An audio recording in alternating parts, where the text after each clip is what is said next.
Já, komið þið sæl. Á þessu sunnudegi sem öðrum þá komum við Synir Egils. Síðast í þættinum, síðasti gesturinn okkar í dag verður Daði Már Kristófsson fjármálaráðherra.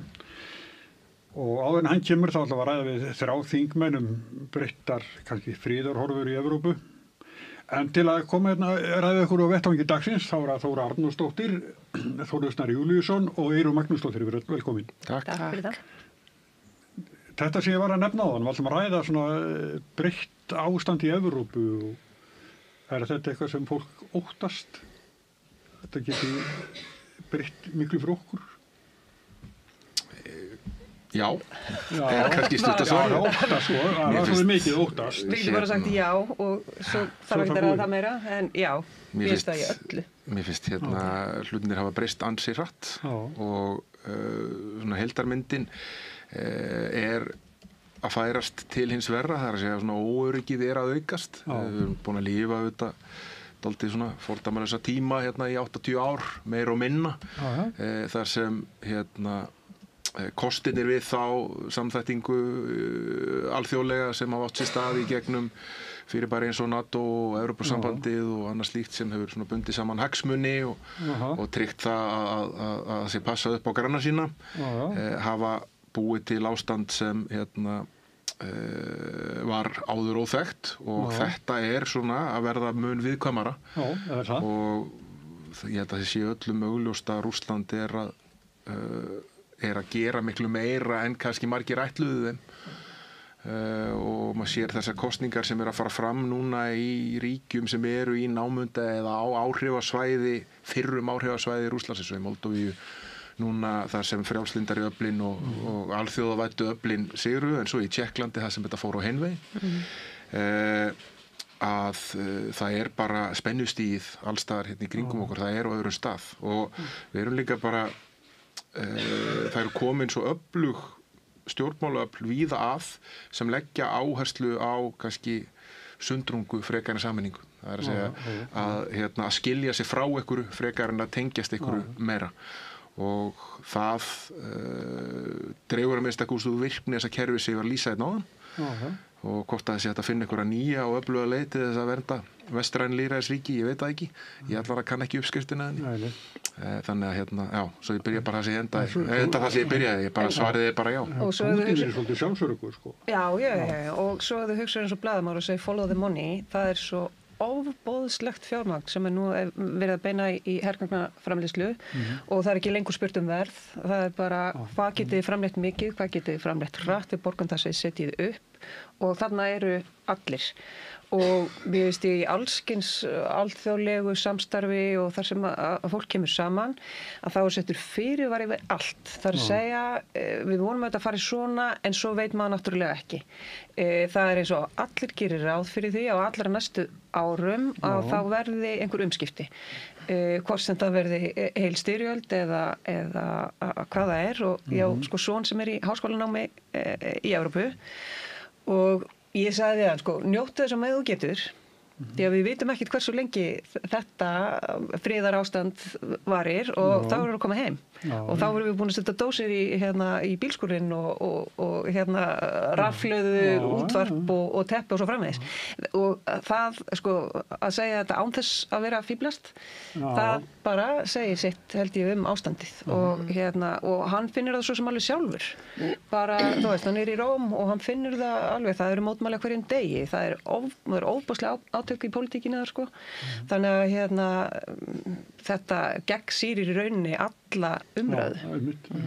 Já, kannski það, til að halda áfram með þennan punkt með svona umræðinu, þetta er í rauninni, maður upplifir svolítið meiri, kannski, fólk er miklu meira að tala öryggis- og varnarmál, bara svona yfir kaffibolla, ekki að sé eitthvað til að grínast með, en sko, ég man aldrei eftir því að hafa verið svona, að fólk hafa verið svona upptekið af þessu, þetta er eitthvað sem að einhverjir pólitíkus að sjáum og þú nennir kannski ekkert mikið að velta fyrir þér en svona, ég held að það sé að verða meiri meðvitund þetta og mér langar líka að bæta við að það er auðvitað mjög mikilvægt í þessu samhengi að skilgreina fjölmiðla sem part af svona þessu öryggis- og varnar viðbragði vegna þess að við verðum að að berjast gegn bara uppsyngaúrið og þar koma fjölmiðla mjög sterkt inn og blaðamennska. Og sko nú til dæmis Landsvirkjun er búin að vera að byggja nýja stjórnstöð til þess að stýra eigin virkjunum frá því að Landsnet og Landsvirkjun voru aðskilin að þá hefur stjórnstöðin verið hjá Landsneti löng saga sem að skiptir ekki öllu máli nema það nú styttist í það að hún verið tekin í gagnið og fyrsta spurningin sem að ég fæ er bara og hvernig er öryggismálin? Hvernig komið í veg fyrir það að það sé ekki bara físíst sko, hægt að brjótast þangað inn heldur netthakkarar og svo framvegis. Þetta ekki fyrstu spurningarna sem maður hefði fengið fyrir nokkrum árum sko. Ég held að fólk átti sig líka bara allt í einu á því þegar við erum að sjá óskilgreinda dróna koma inn á flugvelli í Danmörku og hlutir að gerast mjög nálægt okkur sem þóttu mjög fjarlægir fyrir ekkert svo löngu síðan. Hversu berskjöldu við erum. Við erum hérna með eyja og við erum með kapla sem við erum algjörlega háð. Við erum allar okkar upplýsingar í skýjum. Við þurfum nettenginguna þannig í gegn. Við erum þetta með virkjanir og stjórnstöðar og annað slíkt sem Þóra og hennar fólk ber ábyrgð á sem eru líka berskjaldaðar fyrir því ef eitthvað myndi gerast hérna og það er hansi fljótt hægt að slökka á íslensku samfélagi ef að menn eru með mikinn vilja til þess að gera það.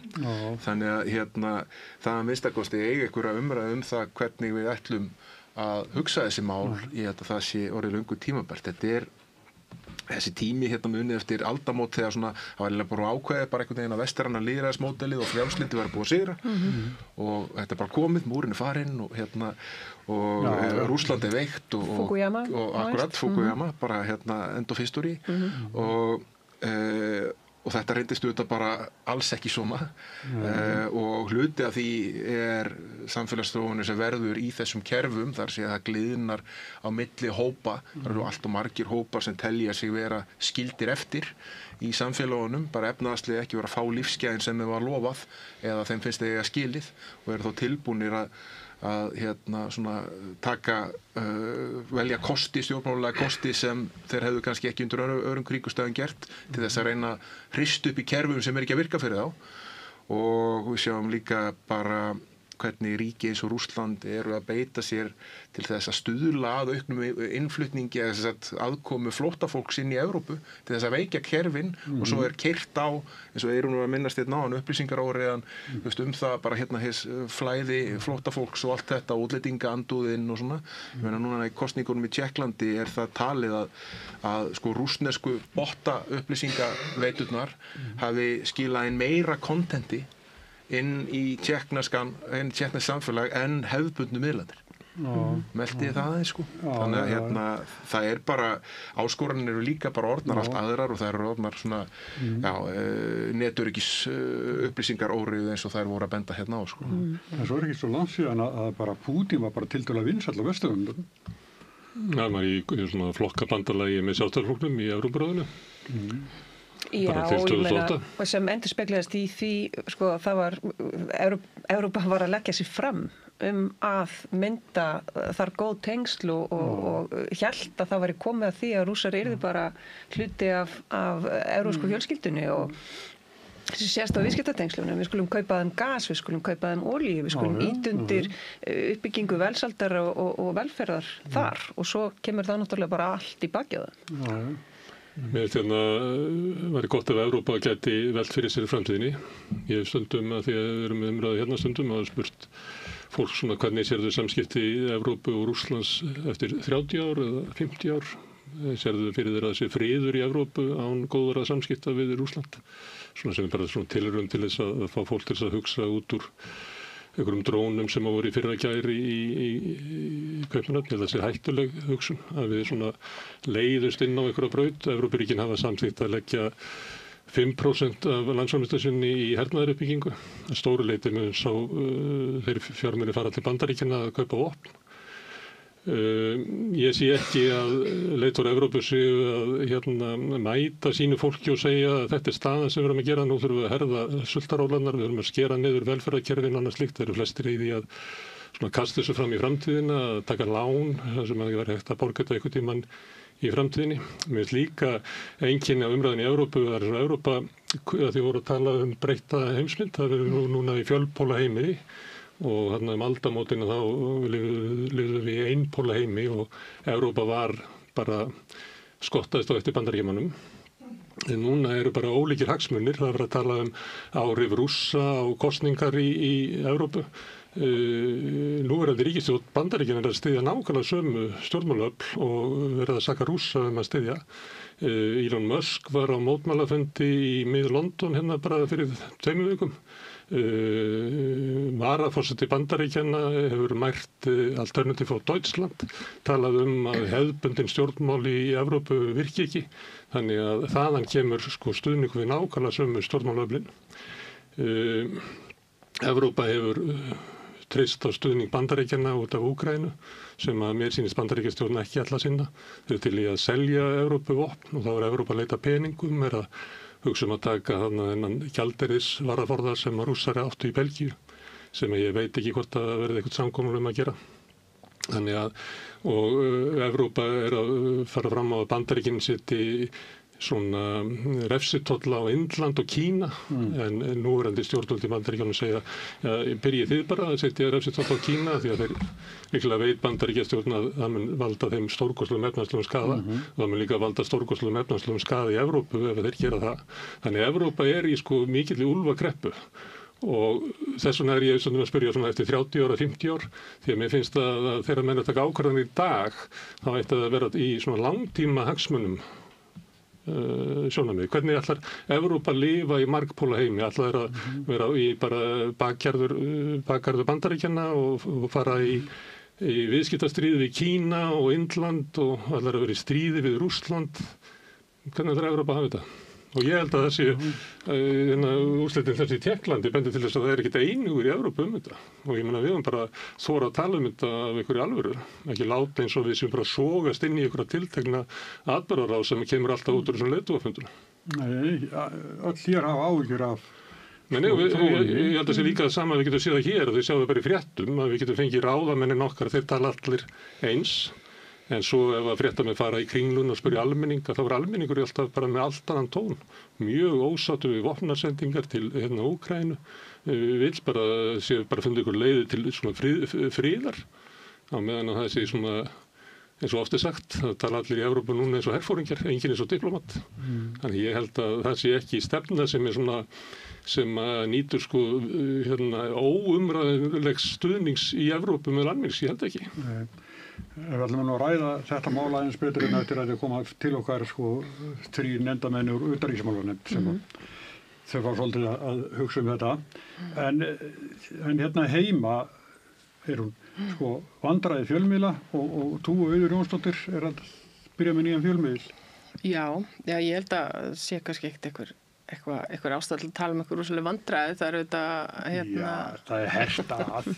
Já, þetta er auðvitað mjög sérstakur rekstur að vera að reka fjölmiðil, en ég held að sé ekki flóknara að reka flugfélag til dæmis og eins og við vitum og bara veitingastaða ábyggilega líka, þannig að ég held að það er svolítið svona mikið verið alltaf tala um rekstrar umhverju fjölmiðla sé svo hræðilegt, auðvitað þarf bara að vera eitthvað fyrirsjáanleiki og sem er reyndar ekki í akkurat þessa stundina en þannig að maður það er svolítið að krossa fingur og vona að hann komi, hvernig svo sem rammin er en þetta er auðvitað það sem ég kannski það sem ég finnst svolítið skipta máli núna í þessu fjölmiðla umhverju er auðvitað bara að við sjáum það hvernig fjölmiðla geta orðið svona einhverjir pólar sem þú þarft einhvern veginn að halda með eða á móti. Það er ekki þannig sem ég sé hlutverk fjölmiðla vegna þess að fjölmiðlar eiga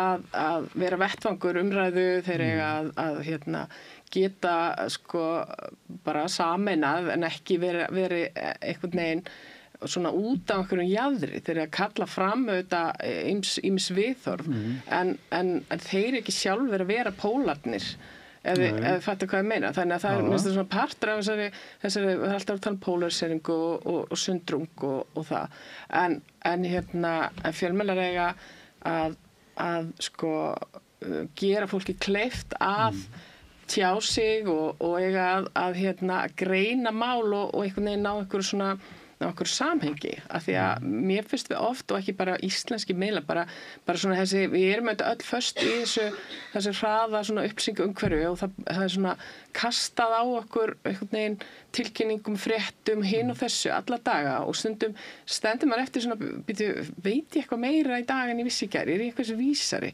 er eitthvað búið að svona, hef ég eitthvað nærst af öllu þessu upplýsingaflóði, er ég eitthvað betri og stundum situr maður eftir og svona bara eiginlega með fleiri spurningar, ég veit ekkert meira hvað gerst í heiminu, ég skil ekkert betur og þannig að, þú veist, ég held að fjölmiðlar þurfi bara svolítið að kannski fara upp á tærnar í þessu og það er ekkert engin, og þá held ég að sé bara gott einmitt, það kom einhverju nýir inn og það séu fleiri vegna þess að það setur líka hinn aðeins upp á tærnar og ég sjálf var náttúrulega þreytt á þessu, þú veist, þessum finnst og hinum finnst og ég veist að byrja hvert er samhengi og akkur skiptir þetta með máli og okkur langar svolítið að reyna að vera þar, reyna að skilja heiminn betur og skýra hann út. Ekki svona einna símtala fréttir. Nei, einmitt.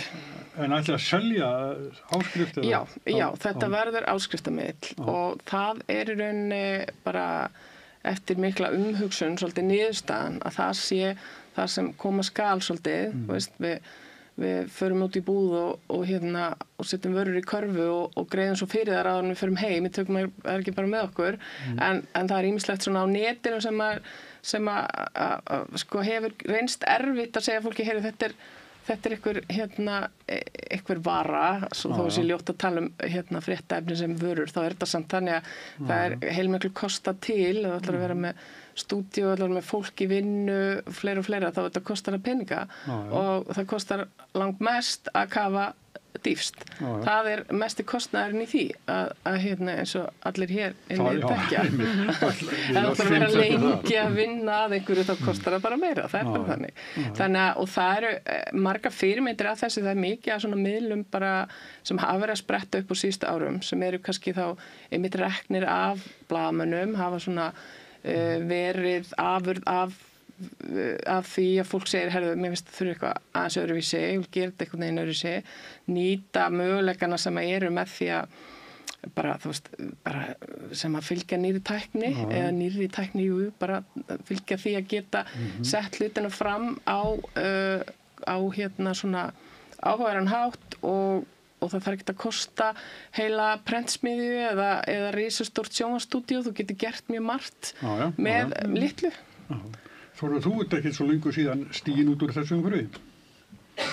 Nei, og ég eru náttúrulega rákum fjölmiðlafyrirtæki saman í mörg ár, þannig að ég treysti fáum betur til þess að fara aftur á staðið en henni og veit að hún gerir þetta einna manna best. Ég er bara sammála hennar greiningu á stöðunni og umhverfinu, það vantar meiri fjölbreytni og vantar meiri stuðning við meiri fjölbreytni. Ég held að þetta sé að mínu viti er þetta ein mikilvægasta lýðræðisstoðin, það eru sterkir og sjálfstæðir fjölmiðlar sem eru ekki svona pólariserandi og draga taum einhverja aflakort sem það eru pólitísk eða önnur til þess að einhvern veginn að setja umræðina á dragaði einhver ákveðnar áttir, heldur séu fyrst og síðast til fyrir almenning til þess að reyna að upplýsa og við vitum það alveg að umhverfi á Íslandi hefur ekki verið bóðalegt fyrir slíka flóru í lengri tíma og við hefum átt að vera byrjuð á því fyrir löngu síðan að grípa til miklu drastískari aðgerða til þess að reyna að búa til einhvers konar grundvöll þannig að fjölbreytt og öflug fjölmiðlaflóra geti þrifist en í staðinn hefur þetta bara einhvern veginn svona dálítið fengið að drabbast niður í einhverju svona einhverjum pólitískum skotgröfum eitthvað, þú veist, eitt frekar lúið og lítið styrkjakerfi og öllu öðru hefur einhvern veginn verið ítt til hliðar og eru boðaðar breytingar núna og leggja fram fyrsta sinn almennilega fjölmiðlastefnu þar sem á að reyna að taka heildrænt á vandanum og það boðaðar breytingar til dæmis á RÚV, tekjumódeli RÚV þannig að það verði einhvers konar hömlur á auglýsingar veru RÚV á auglýsingamarkaði vegna þess að eins mikilvægt og RÚV þá er líka alveg augljóst að RÚV alltaf að stækka og taka meira súrefni frá hinum á hverju ári og það þarf að finna einhverja leið að minnsta kosti til þess að kappa það. Þannig að þetta verður alltaf erfiðara viðfangs eftir því sem lengra líður og meðan ekkert er gert. Og við vorum í dauðafæri kannski fyrir svona áratug að fara í margháttaðar aðgerðir og við gerðum það ekki. og það bara mjög miður en ég finnst að bullandi trú á fullt af mjög hæfileikaríku fólki sem vinnur í íslensku fjölmiðlum að geta haldið úti öflugu aðhaldi og góður upplýsingagjöf fyrir almenning og hef alveg fulla trú á því að við munum svona rísa aftur upp sem það fjölmiðlaland sem við getum verið. Við vitum alveg náttúrulega að það er áskorun að starfa í svona litlu málumhverfi og litlu samfélagi og við förum, það kemur oft niður á sérhæfingunni, sem sagt, sko, fréttamaður þarf að geta gert allt, hann þarf að vita lítið svo margt, en hérna það vantar stundum kannski upp á sérhæfinguna og við förum, ég var bara í gær með Björg Eva sem framkvæmdastjóri Landverndar, förum hérna einu svona árið þegar það er svona viku námskeið norrænna umhverfisblaðamanna, bara niður í blaðamannafélagi, við farið í heimsóknir allt og verið að skoða orkumannvirki allan fjáran og mjög áhugavert. Og þarna voru einhverju 15 norrænir umhverfisblaðamenn og það er náttúrulega svo sem breytt, það er loftslagsmál, það er orkumál, það er umhverfismál, en það verður aldrei Íslendingur tekið þátt. Þetta er alveg opið Íslendingum, en það verður aldrei Íslendingur tekið þátt á þessum 10 árum eða hvað sem þetta er starfa. Sem er synd, af því að eins og ég segi, þú veist, það vantar oft upp á þessa sérhæfingu einmitt eins og segir, að fréttamennir sjálfur geti kafað á dýptina og þurfi þar með ekki að reiða sig á þessi segir, sko, ekki jafn mikið. Ég var í panelið fyrir þessa hópa mörg ári röð, sko, og fekk alltaf þessa spurningu, akkur eru aldrei neina Íslendingar hinum við, sko. Við vorum bara hérna til þess að segja frá því hvernig íslenska umhverfi var og svo spyrja á bara, og er enginn sem sérhæfir sín? Nei, það er enginn sem sérhæfir sín okkur sköpum. En það sem var sín tíma voru með blaðamann sem var mjög virkur í þessu, Svavar Hávarsson. En svo er áhugavert líka, sko, að hluti af þessum hópi er ekki fastráðin á fjölmiðli, heldur þetta fólk sem er að vinna frílans, skrifar fyrir ýmsa miðla og hérna, framleiðir alls konar efni fyrir ýmsa miðla, en þar er umhverfið nógu fljótandi og nógu stórt og nógu vel fjármagnað til þess að við getum lifað að því, sko. Þannig að við höfum nú ekki alveg komist á þann stað. Nei, það er náttúrulega mjög snúið hér að fyrir fólk að geta sé fyrir sér með því að vera frílansblaðamenn.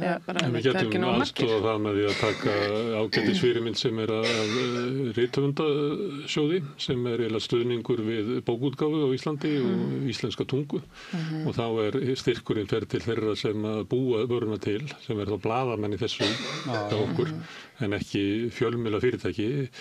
Útgáfu fyrirtækinu reyndar að byrja að fá styrki núna sem er endurgreiðsla á vaski sem er svona líkara því kerfi sem er hérna, það sem að ríkið er eiginlega að styðja það sem að markaðurinn hefur ákveðið sem að ég held að sé svolítið varasamt í fjölmiðlum af því það eru fjársterkir aðilar sem að halda út í fjölmiðlum og geta rekið á lengi og tapað stórum upphæðum á hverjum degi eða þá að það eru auglýsendur sem að halda uppi svona tiltekinni skoðana blaðamennsku og þá kemur ríkið og styrkir þetta 25% á móti hérna ríka fólkinu. Ég sé ekki alveg tilgangi með þessu. Ég held að sem komi hérna ég bara hætta þessu og líka í sambandi við hérna bókútgáfu og eitthvað fleira það sem hefur verið að styrkja mest spækuna sem er seljast mest en til dæmis eins og ljóðabækur fá engar styrk vegna þess að það er svo í fáum litlu upplægi að það nennir enginn held ég í ráðuneytinu að reikna það út sko hverju endurgreiðslan ætti að vera þannig að það er bara verður að selja tiltekið mikið til þess að hafa möguleika á endurgreiðslu. Þetta er svona dálítið saga síðustu ára eiginlega með allt sem var innleitt inn í stjórnkerfi. Það er að segja, þeir sem svona eru með mest, þeir hafa fengið mesta stuðning. Þetta er líka svona, þetta er ekki bara svona varðandi þessa geira sem þú ert að nefna, þetta er líka svona bara til dæmis varðandi húsnæðisstuðning. Hann hefur færst frá því að beinast gagnvart þeim sem hafa það minnst á milli handana og eru kannski mestum erfiðleikunum, eru mestu jaðarhóparnir í þessu tilfellum og hefur eiginlega flotið langmestu leyti bara til 3 efstu tekitíundana. Þannig að hérna, þetta er líka bara svona ákveðið pólitískt hugafar sem fekk að ráða för það hvernig hvað ríki styrkir og með hvaða hætti. Stjórnmáli mistu kjarkin í því að móta samfélagið og ákvaða bara að gera það eins og markaðurinn færir okkur samfélagið, íta undir þann stuðning og þetta á við húsnæðið en þá sérstaklega skaðleg áhrif í menningunni. Það sem að hérna kannski fyrir 50 árum, 70 árum eða 100 árum að þá vissu stjórnmálan alveg það að við þurftum að koma á menningarsjóði hérna sem hafi tiltekið hlutverk og við studdum það en við vorum ekki að styðja endilega það sem að bara kom út úr niðurstöðu jólabókaflóðsins. Það er bara Þetta er sikkur hlutur. Þetta er eins og stjórnmálamenn hafi mist kjark á því að móta samfélagi og talið sér trú það að það er markaðurinn sem á að móta samfélagi, ekki stjórnmálin. Sem bara einhver, eins og þetta er ég vann sem manni sem sagði að þetta er forskrúin hugans. Það er bara forskrúðar á heilinn á stjórnmálinu. Það halda það sé ekki sitt hlutur. Þetta er líka svolítið bara ákvörðun hvað ætlum við að gera með íslenskuna. Viljum við að hún lifi af, veist. Þá þarf að skrifa á íslensku, þá þarf að tala á íslensku, þá þarf að vera hljóð og mynd og texti og allt á íslensku og við þurfum að ræða málin á okkar tungumáli og það þurfa að vera öflugir og margir fjölmiðlar til þess að gera það og það þarf að gefa út margar bækur og margar kvikmyndir og allt þetta og þetta hangir allt saman og mér finnst það að vera stóra máli í þessu allir. Er við bara sátt við að íslenskan drabbist niður einhvern veginn og á ekki að gefa neitt í þar, eða hvað? Já, það við sjáum að á mörgum fjölmiðlum í dag til þess prófarkalistur hann er greinlega bara hætt að stíðast við hann í mörgum fjölmiðlum. Það er bara fyrsta sem er skorið af greinlega og við sjáum allski svona stafabrengl og bara málvillur alveg margar á dag. Þannig að þetta er að fyrsta kannski sem við farið alveg, sko. Kannski er eitthvað eftir á morgunum, ég veit það ekki. Við þurfum náttúrulega að tala á íslensku sem mest og líka á vitlaus íslensku. Við þurfum að tala á bjagar íslensku og bróken íslensku og öllu þessu, sko. Já, þú vilt samt skrifa rétt íslensku. Já, það vilja það allir, sko. En ég tók þátt í að byggja upp fréttablað á sín tíma. Ég bara hafði ekki pening fyrir prófarkalesara fyrir að ég held að það verið komið svona 10 mánuðir, þá kom prófarkalesari. En svo snýst þetta ekki bara það að ráða prófarkalesari, heldur sko hversu mikið metnað hefur til þess að textin sem þú sendir frá þér sé viðunandi. Það er fullt af forritum, þú rennur sér gegnum púka eða þú biður næsta mann, nennir aðeins að renna yfir þetta. En ef þú hefur ekki metnað til þess, heldur tekur einhverja erlenda grein og setur í gegnum chatið og byrtir og að lesa yfir og þú veist þá margt fyndi komið út úr því, en það er samt okkur ekki til sóma að byrta það sem frétt á vefnum fyrir Íslendinga, sko. Og það er svo þetta snýst svo mikið það að hafa metnaðinn til þess. Það þurfi ekki allir að vera frábærir í íslensku, en þú kannski að geta og almennt að þá reynsla svo að svo situr við hliðina þér, næsti fréttamaður, hann er sannlega til í að renna yfir og leiðbeina þér. Og svo ertu náttúrulega þú ert með eldri og reyndari og svo ertu með nýliða sem koma inn og ef þeim er ekki innrætt og ekki bara innrætt, heldur gert ljóst frá fyrstu stundu að það sé ætlast til þess að þú vandir þig og það skiptir máli, það er ekki nóg eins og viðbrögðum voru stundu verið fólk skilur alveg hvað ég á við. Já, það er ekki nóg. Hafðu smá með, og ég get alveg sagt ykkur upp á RÚV að það var fólki sem lét alltaf málfarsráðuneytið lesa yfir fyrir sig. Voru Bogi Ágústsson, Broddi náttúrulega og Arnar Páll.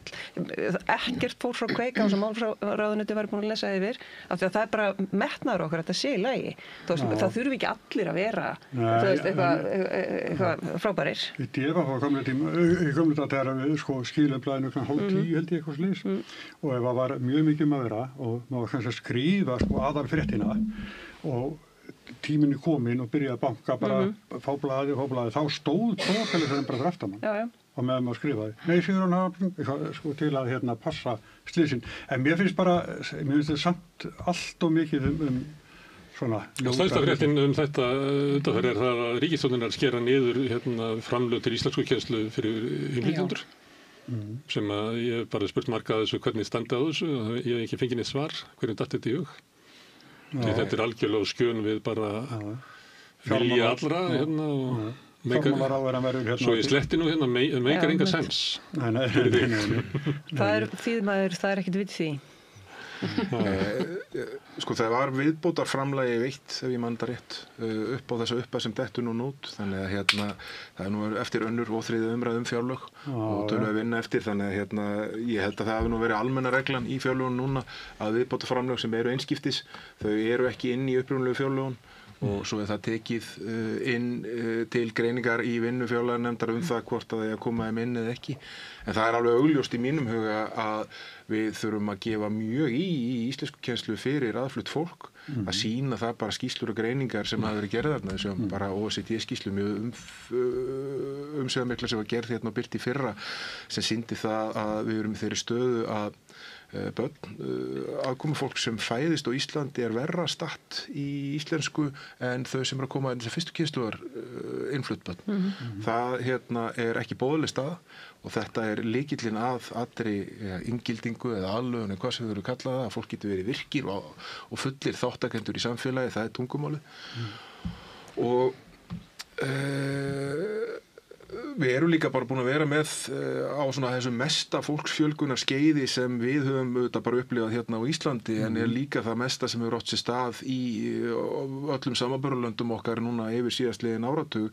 Þá höfum við bara verið að bjóða fólki upp á gjaldfrjálsa íslenskukennslu sem erlendu fólki sem atvinnulaust og þá sem koma hérna ákveðnum hópum af flóttafólki. Það ekki nóg.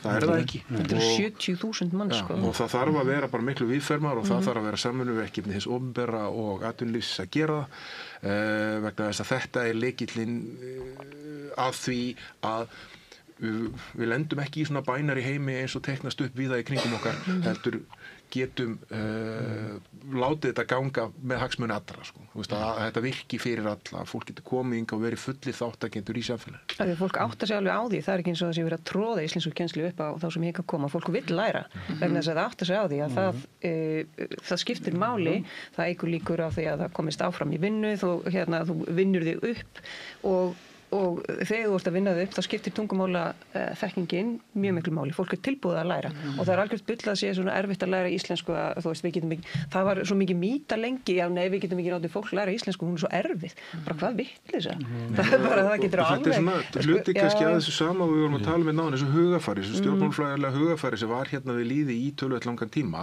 og birtist bara í opinberri orðræðu þeirra sem fóru með þessi mál, þeir ráðuneytin sem fóru með þessi mál sem letu bara á þá sem fluttu hingað sem vinnuafl sem myndi sveiflast með hagsveiflunni og það auðvitað ekki raunveruleikinn og svo auðvitað fyrir við að ytri aðstæður breytast mjög hratt og það koma mikið af flóttafólki á mjög skömmun tíma og við erum einhvern veginn að rampa upp kerfi samhliða og við erum farin að elta skottið okkar þannig að ef að við hefðum verið með aðeins verið fyrir sjónleika og líka svona, kannski vera aðeins forsjári og reynd að byggja upp kerfin áður en að massin fór að koma hingað eða minnstakosti samhliða með augum fyrir það að þetta væri fólk sem myndi kannski hafa áhuga til þess að setja stað hérna til lengdar sem auðvitað raunin og skiljanlega í mörgu leyti vegna þess að þeir að koma frá löndum þar sem lífsgæði en möguleikar þeirra á góðum lífsgæðum eru kannski ekki af góðir og hér þá væru við í betri stöðu en við erum en núna erum við elda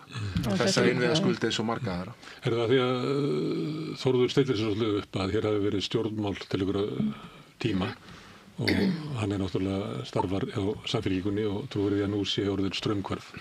En við höfum stundum verið að tala hérna við rauðaborðið að verkefnin sem að bíða þessar ríkisstjórnar til dæmis stór átak í íslenskunni, stór átak í húsnæðismálum, stór átak í heilbrigðisþjónustu fyrir börn sem hefur komið fram hérna. Við erum að fá núna frá sem að tengja þetta húsnæðismálunum lengingu á biðlistum hjá umboðsmanni skuldara. Við vitum öllum að það er gríðarleg innviða skuld og veiking grunnkerfa samfélagsins sem að bíður stjórnvalda að laga. Og maður veldur oft fyrir sér að þegar maður svona veltir fyrir sér listan sem að býður þessar ríkisstjórnar að hún ekki að svara því hún ætla að gera þetta allt saman. Hún ætla að gera eitthvað pínlítið að þessu. En framundan erum við líklega með langan tíma þar sem að við erum að horfa til stjórnvalda og segja að við erum þarf að laga þetta og þarf að laga þetta og þarf að laga þetta og þarf að laga þetta og þarf að laga þetta og þetta og þetta. En stjórnvalda ekki að fara að gera það sko. Já, það var náttúrulega eftir að koma eitthvað betra ljós en þetta með íslenskuna einhvern veginn þetta stóra málið vegna þess að og ég vona nú að Geðheilbrigðisþjónusta fyrir börn það líka, húsnæðismál það líka. Þetta hangir saman vegna þess að þú veist, minnst þetta allt einhvern veginn hangar rosalega mikið saman eða við ekki allt, þetta snýst ekki allt íslenskuna en mjög mikið gerir vegna þess að við erum að tala um menntamálin og þar gengur ekki nógu vel veist, í skólunum og allt þetta og fólki gengur ekki nógu vel að aðlagast en það fær ekki þennan aðgöngum með það sem þú veist, það sem tungumálið því það svolítið svona aðgöngum með inn í samfélagið að ná góðum, fá tækifæri að ná góðum tökum á málunni, skipt svo miklu máli. Börnin okkar lesa ekki nóg en þau vantar líka bækur og þá þarf að gera fólki kleift að gefa út bækur og þetta snýst þetta þú veist, ég ætla að gera lítið úr því sem við varum að tala um að það skiptir mál að tala rétt mál og þú veist, fjölmiðlar leiðrétta einhverjum innsláttarvillur og málfarsvillur og allt það, en það snýst líka bara notkun, magnið líka, ekki bara einhvern vitingingarhátt, heldur bara það að nýta tungumáli og vera bara stöðugt að nota, stöðugt að tala, þú veist, bara eins og börn á máltökuskeið, það skiptir bara máli að sér tala við þau eiginlega bara stanslaust og þau heyri tungumáli og svona innbyrði það. Og þetta þarf að, sko, við erum að gera allt og lítið held ég, bara svona heilt yfir. Það var þetta, og það líka að gera þetta í svona tæknilega og það búið að vera að gera það gegnum þessar máltækni áallanir, en svo það eins og annað, eins og með fjölmiðlana líka, svo kemur alltaf eitthvað svona millibilsástand, það sem allir eru í óvissubitu, verða þessi styrkir áfram hvernig á að gera þetta og svona, og ég held að þau eru bara að gefa í að öllu leyti. Var þetta íslensku og bara hugsa þetta í miklu stærra samhengi. Það þarf útgefið efni á íslensku og bara töluvert meira heldur en nú gert. Já, en það líka sem með þess að innviða skuldir, sko, ég bara svo langt síðan að ég nefndi þetta ekkert mann, sko, við stjórnmálamenn, að svo, þetta kannski dýrustu lán sem við tökum, sko.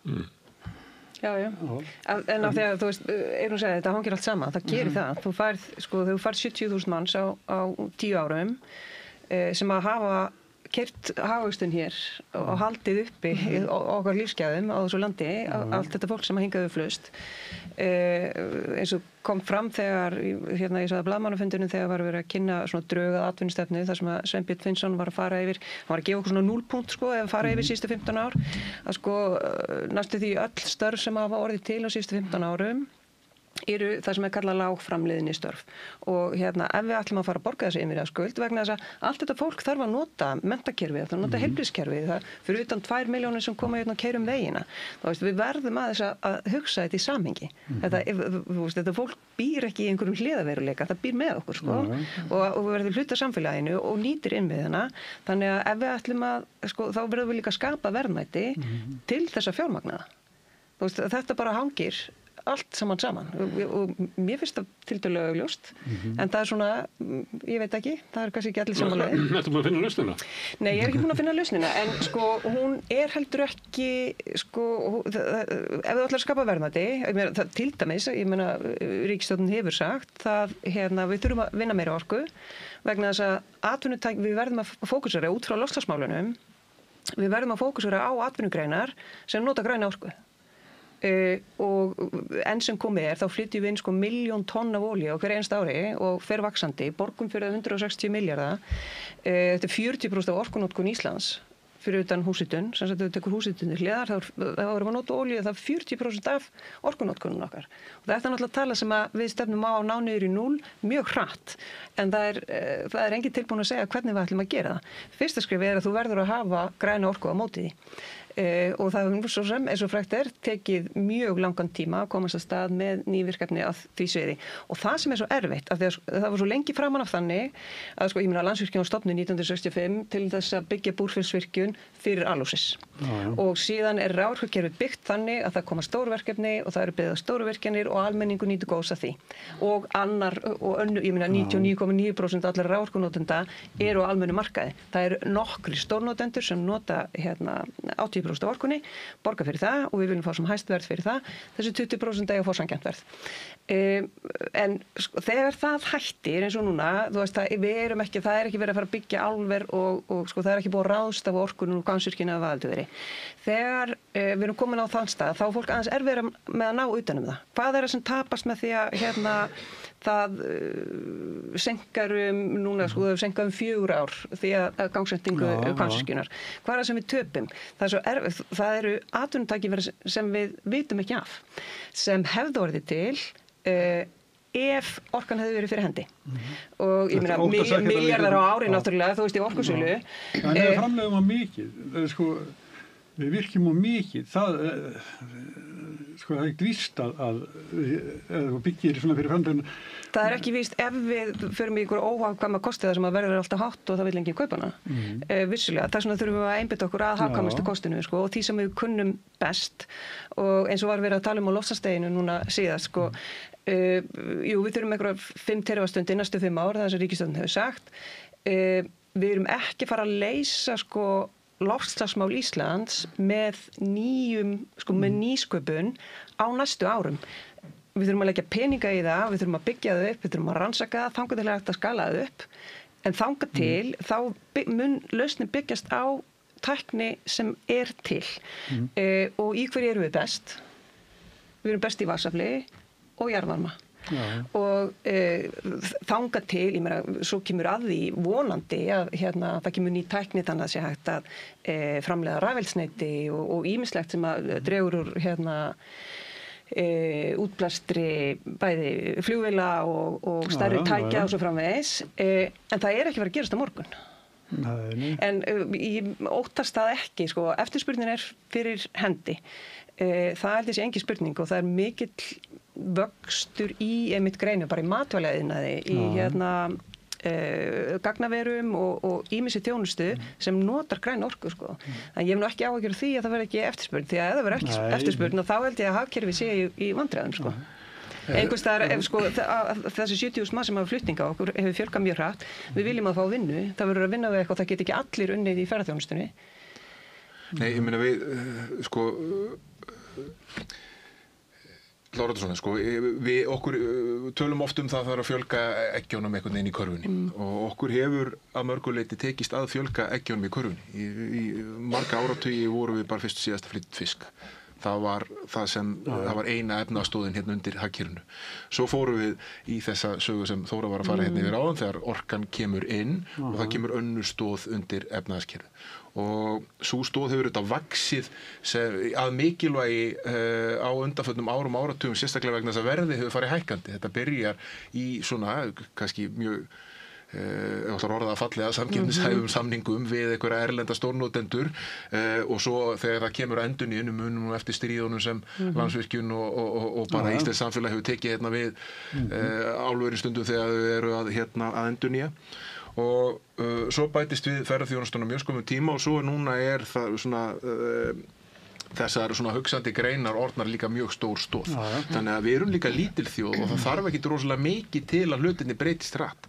Við getum ekki rekið ríkissjóð endalaust í tapi. Það er augljóst, það er bara mjög dýrt að gera það, að vera bara eins og allir vita sem hafa tekið yfirdrátt í banka, að þeir eru vondir vextir á því og þetta skapar vítahring þar sem við enda með að taka allt sem það langar til að gera eitthvað sem er uppbyggilegt í það að borga niður vextina þeirna. Þannig að það er mjög mikilvægt að fara með ríkissjóði í hallalausan rekstur og að einblína á tækifæri þar sem er töluvert mikil verðmætasköpun í þeim geirum sem stuttur við. Þannig hvað ríki getur gert gagnvart atvinnulífinu til þess að styðja það við. Þannig að þessi fleiri verði til fleiri krónur fyrir þá atvinnu sem verða til og þau tækifæri sem verða til sem við getum notað til þess að byggja upp sterkara velferðarkerfi og unnið á þessari blessuðu innviðaskuld sem eru þetta mjög mikil og það er ekki sjálfbært að keyra hagvöxt á fólksfjölgun. Við erum með engan hagvöxt per mann hérna á undanförnum árum.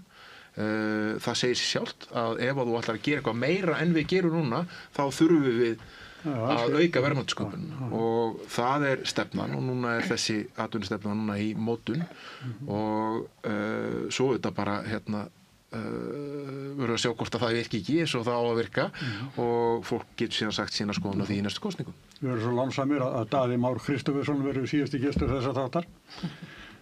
En nú er stutt í kosningar.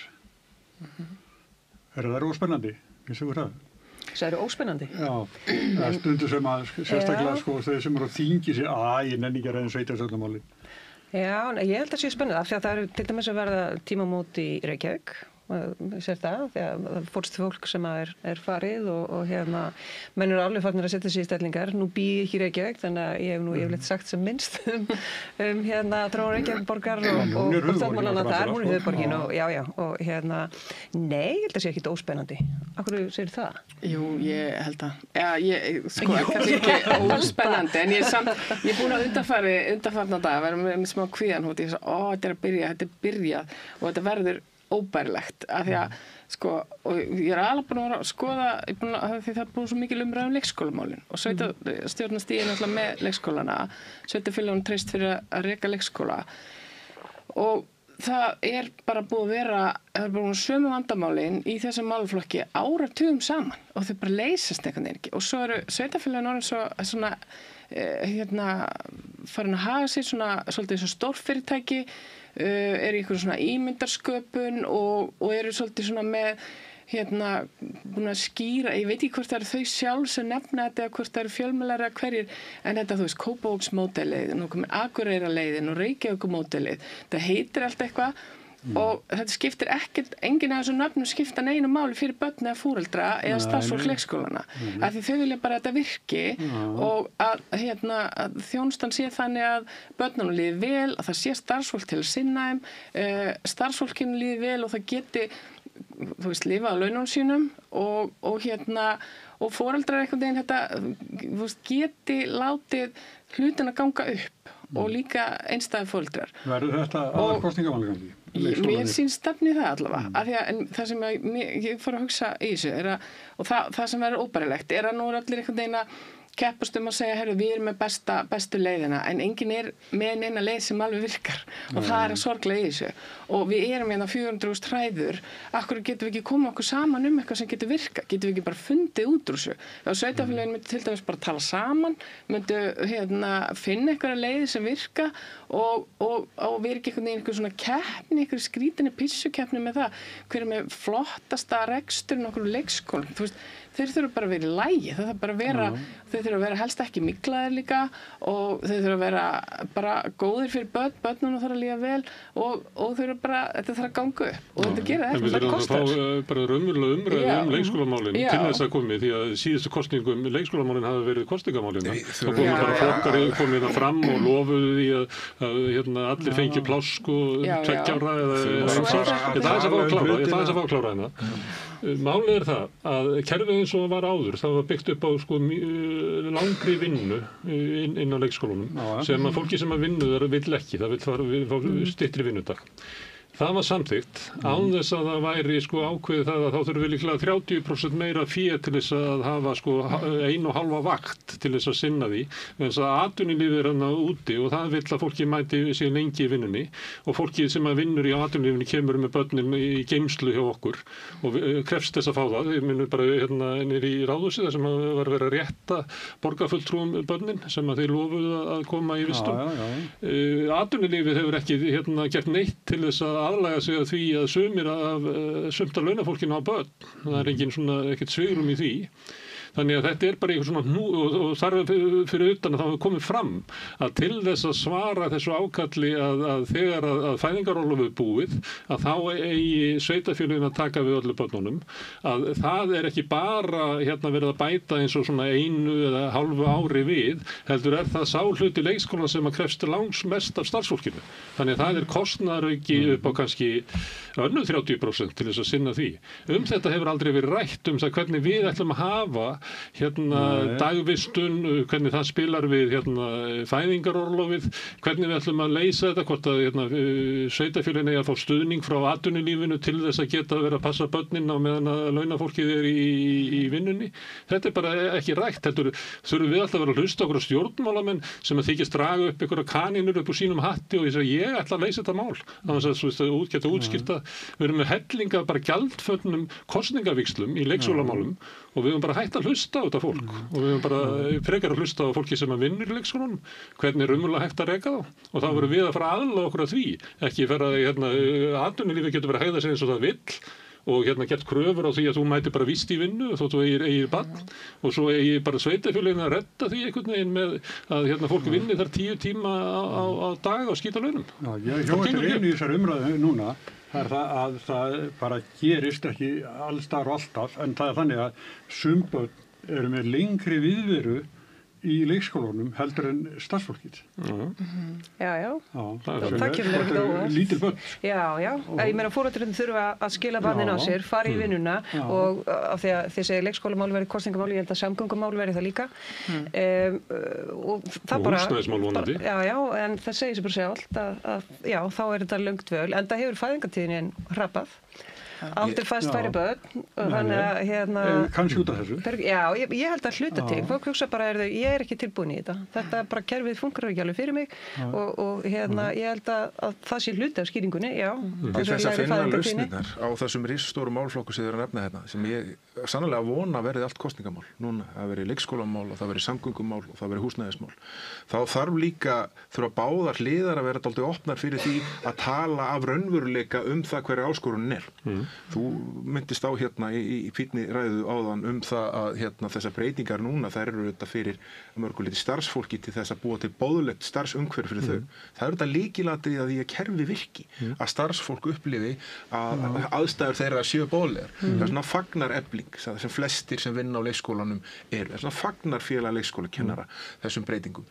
En atvinnulífið er hins vegar mjög hvumsa vegna þess að þetta hendar ekki þeirra prógatíf. Ég meina við erum í þeim vanda og það verður bara að tala hann opinskátt að það er mönnunarvandi. Það er hluta því sem við vorum að hérna áðana. Hér er þetta bara fólki fjölgar, reyndar ekki erlendum börnum á leikskóla.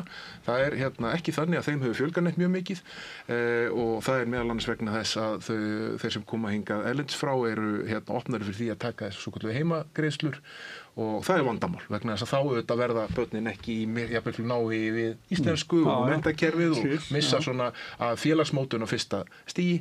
Þannig að við getum fært þetta yfir á hina málflokkana líka. Við þurfum að ræða það á húsnæðismarkaði að hér er bara margháttuð vandamál. Það er engin ein töfralausn. Og það er enga kanínur sem þetta að draga upp og leysa þetta allt saman. Það er sama sem er líka hérna bara varandi skólamál hérna sem eru í sveitafélögunum og auðvitað í samgöngunum. Við stöndum fram fyrir risastórum áskorunum. Það snýst ekki bara það að hata borgarlínu eða vera hrifin af einkabílnum. Sko. Þetta er ekki þannig. Við erum bara með gríðarlega aukningu af fólki sem bæði vegna þess að hér fjölgar túristum og hér fjölgar íbúum og það þýðir fleiri bílar á götuna og við þurfum að bregðast við því annars munu allir sitja fastir. Kostnaður til dæmis við húsnæðismálin að vera með þau óleist er að fólk á lágum tekjum að það þarf að vera í 2 eða 3 vinnum til þess að ná endur saman og það þarf að vinna mikið og þar alveg þarf að einhver að passa börnin. Þannig að þetta vestur, við erum að velta kostnaði fyrir utan það náttúrulega sem að verður skaðinn af lífi þessa fólks að þurfa að því að það er í 2-3 vinnum að það verður að taka tíman einhvers staðar annars tekur það frá svefninu þínum eða svona þeim tíma sem þú átt að nota til þess að viðhalda þessum svona sem félagsveru eða tímanum sem þú átt með börnunum þínum. Þannig að það eru svona ef við myndum ná í smástund að einbeita okkur á þeim sem að hafa þurfa mesta stuðningum að halda.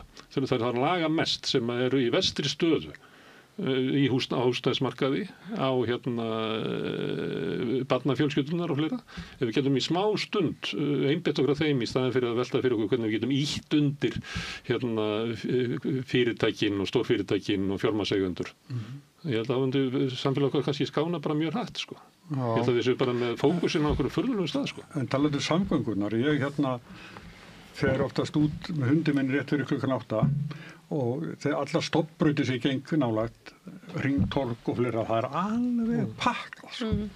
Og þá er hugsað, gott að þú ekki að mæti vinna á þessu tíma. Það er reyndar færi á hjóli, sko. Það er allt annað mál, sko. En þetta er alveg ótrúlegt, sko. Það eru 100 bílar bara nánast í hvert Hringtorg. Margt af þessu fólki er örugglega til í að kjósa í næstu kosningum út frá samgöngum. Já, ég hugsa það. Ég held það líka, en sko, mér er bara svo óbáslega mikilvægt og þegar ég hjóla líka, ég bý í Hafnarfirði, þannig að ég keypti rafmagnshjól, það var bara lykilatriði til þess að heimildin en að hjóla þess að 10 kilometra og tilfinningin sem fylgir því þegar maður kemur ofan í Kópavoginn og sér röðina sem mjakast ekki og svo spænir maður svona fram úr ok, við erum samt kannski svipum tíma en ég er þá minnst búin að hjóla í hálftíma.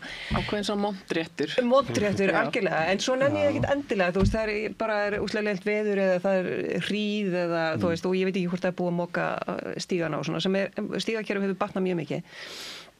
Og umferðin þar samt ekki orðin þannig að það heyri eitthvað til vandræða mótnana. Ég segi, akkur ekki fleiri að hjóla? Þetta er eitthvað kúltúr, þetta er eitthvað menningamunur. Sko, þú flytur í eitthvað útkverfi og kaupir þér bíl af því að það 10.000 mann sem bætast við höfuðborgarsvæðinu á ári. Ef að, þú veist, hvað það, 5.000 bílar eða eitthvað?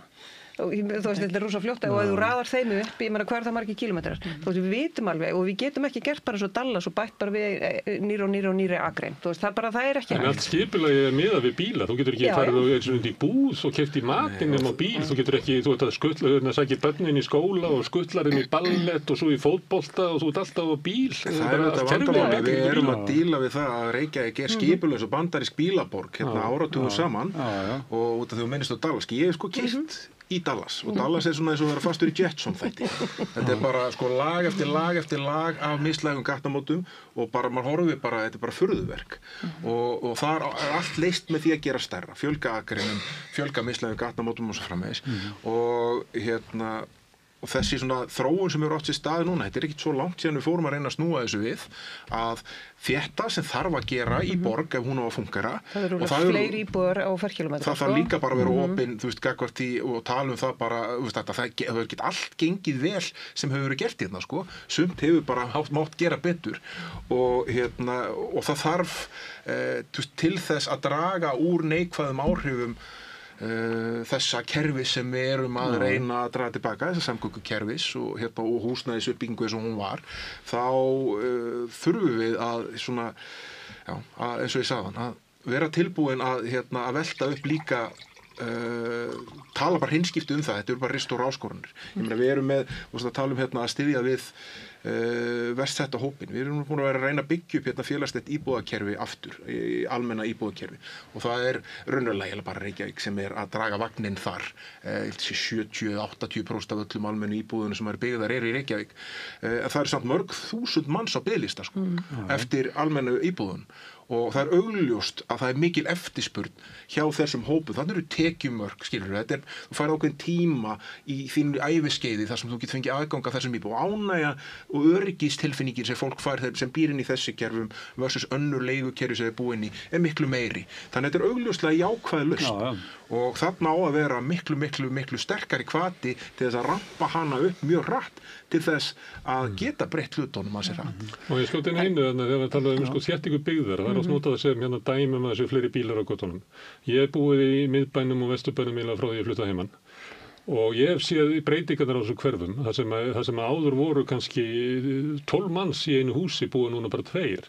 Þannig það ekki þannig að þú tækir kannski þrátt fyrir allar byggingarnar í bakgörðunum á Njálsgötunum og Grettisgötunum þannig, þá þetta ekki fjölgun. Vandamálið það að það eru miklu fleiri bílar. Það vandamálið. Ég held að þetta byggðar sig sjálfum sér ekkert vandamál. Og það tengist þessu skipulagsmálum að þú geta mjög erfitt að lifa án þess að hafa bíl. Ég þarf alltaf, ég að reyna að lifa án bíls og bíó Hverfisgötu, svo suða ég einhvern veginn að skutla mér út á Granda því að það er sumt í stórmörkunum þar sem ég get ekki keypt í litlu búðunum sem í bænum. Og ég sækið á sundarsmótum? Já, eitthvað svo leiðis. Og barnafólki, það kemst ekki af án bíls. Ég meina, börnin mín eru núna með, sonur minn komið 2 barnastóla og verður að skutlast í Reykjavík næstu 20 árin. Það sem ég hef ágjörð með þessi samgöngumál að þetta gangi bara alltaf hægt. Það er svo langt einhvern veginn í að þetta breytist, að það verða mjög mikla breytingar sem við getum ekki alveg séð fyrir okkur núna þegar að borgarlínan verður komin. En mér finnst til dæmis fara rosalega lítið fyrir því, það eitthvað batteri í kringum borgarlínuna og ég verð rosalega lítið vör við að það sé umræða þetta og það ekki verið að gera mér auðveldara að sjá þetta fyrir mér. Ungt fólk einhvern veginn ekkert þú veist, ég í rauninni held að það gæti alveg orðið eitthvað svona bakslag í þessu að fólk það er svo búið að tala svo lengi, þetta samt ekki komið og strætó einhvern veginn ekki alveg nægilega góður valkostur. Það líka verður svo lítið þegar þetta kemur því að þetta kannski lausn sem hefði hentað fyrir 15 árum, svo loksins kemur hún, að þá dugar hún ekki, þannig að við ættum að vera með miklu stærri hugmyndir í samgöngumálum en við erum með. En getið séð þetta, þau eru reynda með mjög flotta vefsíðu þar sem við getið séð nákvæmlega hvað að byggja hvaða tíma og hvaða leiðir og hvaða hjólastega verða byggðir samhliða og svo framvegis, framsjá.is held ég heiti, bara skjóta því að. Sem fínt. stoppvegsframkvæmdir inn í þessu batteríi líka. Og ábyggilega þetta allt fínt, en ég bara óttast að fólk bara, þú veist, það náist ekki að svona sannfæra fólk að þetta sé einhver framtíðarsýn vegna að það muni bara svona fólk muni bara minnst að trúna á þessu ef þetta tekur svona langa tíma. En hluta þessu líka það að það bara tekur óbáslan tíma að komast í framkvæmdir. Ég meina þú veist, talaðu Landsvirkjun og Landsnet, þú veist að komast í framkvæmdir þar sem að það sem að það er ekki hægt að flytja orku norðan suður af því að það er ekki hægt að bæta flutningskerfið af því að það er kært og svo tekur það 10 ár, 12 ár. Ég meina haldið þið alveg að Sundabraut eigi bara eftir að fara í gegn og fólki sem þar býr bara látið það yfir sig ganga. Ég held að Framsókn bjókur sér fram Framsókn og flugvallavinir. Nú það Framsókn og Sundabrautavinir. Ég spáði því. Við erum að bara renna út á tíma. Er eitthvað sérstæð sem að brennur á okkur og vilja koma skilabúðum til þjóðarinnar sem hlustar öll? Nei, þessi bara að njóta lífsins svolítið. Þessa síðustu ljúfu svona haustdaga, akkurat. Og í það falliði litir. Já. En þetta eru spennandi tímar í íslenskri pólitíku, við veit allir að það eru spennandi tímar í útlöndum, sko. Og bara heimur að hrynja og heimur að rísa og allt það. En ég held að sumuleyti sé það í íslenskri pólitík, þess vegna erum við kannski að tala þessi stóru kerfi og svona. Og það væri gaman ef að íslenska þjóðin geti farið í gegnum þá umræðu, í staði fyrir kannski að kjósa bara út frá bensíngjöfinni eða eitthvað svona næst. En við erum að tala fjölmiðla og svona möguleika á því að halda uppi alvöru umræðu. Ég held að það sé eitt af bara mikil veikleiki í íslensku samfélagi hvað er óþróskuð umræða. Ég tek undir þess að þú varst að segja hérna upphafi að það er alltaf verið að stilla einhverjum kostum frammi fyrir okkur eins og segja einhverjir aðrir sem búin að finna niðurstuna með á borgarlínu eða móti borgarlínu en þú færði eiginlega aldrei aðgangina öllri svona vangaveltunum sem liggja þarna baki eða í leikskólamálunum villu styttingu tímans eða ekki en þetta náttúrulega ekki málið sem við ættum að vera að fjalla því að baku þetta náttúrulega staða starfsfólksins, barnafjölskyldnanna, lengd fæðingarorlofs, alls konar svona hluti sem við ættum eiginlega að vera á einhverjum svona þjóðfundum að móta einhver afstöðu til. Það eru þjóðfundir hér. Það eru þjóðfundir, leynulausir þjóðfundir. Þannig að það er bara takk upp þessu umræði hér. En Eyrún, Þórður og Þóra, takk kærlega fyrir komuna. Og hér ætti koma 3 þingmenn úr utanríkismálunum. Það er formaðurinn Pavel Bartósek og svo Víðir Einarsson og Dagbjört Hákonardóttir. Ég reyndi við alla og til að koma, en það er náttúrulega alveg steindautt þarna Sigmundur Davíð og Sigurður Ingi. En þú fékkst eins og sagt sætustu stelpunar á ballinu. Já, allir ekki bara. En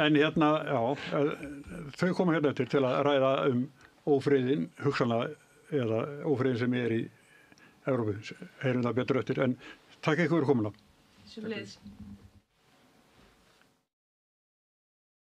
Samstaða skilar árangri. BSRB, afl í þágu almennings. Alþýðufélagið er frábær hugmynd. Félagsgjöld í Alþýðufélagið eru krónur 2.750 á mánuði og renna óskipt til dagskrár og útsendinga samstöðvarinnar. Samstöðin.is. Jæja, krakkar. Þetta er síðasti dagurinn minn. Ég ætlaði náttúrulega aldrei að fara að vinna sem leiðbeinandi. Ég hef náttúrulega aldrei lært þetta, að kenna. Ég lærði nefnilega hagfræði. Hæ krakkar, ég er nýji kennarinn ykkar. Ég er búin með 5 ára kennaranám og ég hlakka til að vera með ykkur þangað til þið útskrifist. Fjárfestum í kennurum. Kennarasamband Íslands. Samlokubrauð, maltbrauð, tékkneskt-brauð, súrdeigsbrauð. Brauð ársins, Bernhöfts bakari, íslenskt handverk síðan 1834. Húnavellir gistihús, gisting og tjaldstæði á góðu verði, morgunmatur og kvöldmatur, sundlaug, heitur pottur og íþróttasalur. Tjaldstæðagestir hafa aðgangað öllu sem tilheyrir gistihúsi. Ef þú átt ekki tjald eða svefnpoka þá höfum við það á staðnum. Upplýsingar í símum 848 7012 og öflugur og ódýr auglýsingamiðill 40.000 manns sjá eða heyra þætti samstöðvarinnar í hverri viku. Ef þú vilt auglýsa, sendu póst á samstöðin@samstöðin.is.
Já, komið sæl, við höldum áfram. Nú eru komin til okkar nýji gestir.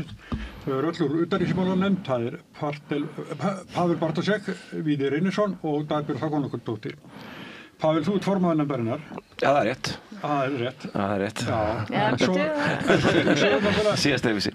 Já, þú lítur að fylgjast líka mjög vel með hvernig andinn er í Pólandi. Já, ég gerir það alltaf sjálfsögðu sko. Við erum líka öll komin úr ferð utanríkismálanefndar til Litáen og Póllands sem fórum í síðustu viku. Það sem við, vikunum þar undan, það sem við utanríkismálanefnd heimsækir reglulega einhver lönd, einu árið að meðaldali og við völdum þessu sinna fara til Litáen og Póllands, bæði vegna þess að þetta eru lönd þar sem það eru margir íbúar á Íslandi sem hafa rætur og rekja til þess að landa og búa hér og þar fyrir utan þá þetta er öryggisástandi Evrópu þannig að þessi lönd liggja á hinn svo kallar austurflanka NATO og hafa verða fyrir allavega svona ákveðnum ögrunum að hálfum nágrannsina í austri, Rússa. Já. Þið fórum með ferðina og hvað er hljóðið í ráðafólki í þessu löndum? Þetta var bara ótrúlega velheppnuð og áhugaverð ferð og fá tækifæri bara til þess að hitta aðra þingmenn og sjá þeirra raunveruleika. Heimsóttum þingin náttúrulega og funduðum með fjölmörgum aðilum og fengum innsýn inn í bara hvað munurinn er á í sjálfu sér svona þeirra raunveruleika og okkar sko. Þannig að í þessum löndum þá er alveg sama hvaða málaflokki fólk að sinna, þingmenn að sinna, varnarmálin eru alltaf bara tengjast inn í allt, alveg sama hvað það er. Við heyrðum af breytingum í fræðslu og menntun barna sem tengjast það undirbúið betur undir að takast á við stríð og alveg upp úr það að menn náttúrulega og hittum líka fólki sem eru í varnarmálanefndunum og utanríkismálanefndunum sem eru bara takast á við lagabreytingar og færa til fjármuni í þennan málaflokk. Þetta er bara mikil jartenging að hitta þetta fólk og fara bara yfir stöðuna.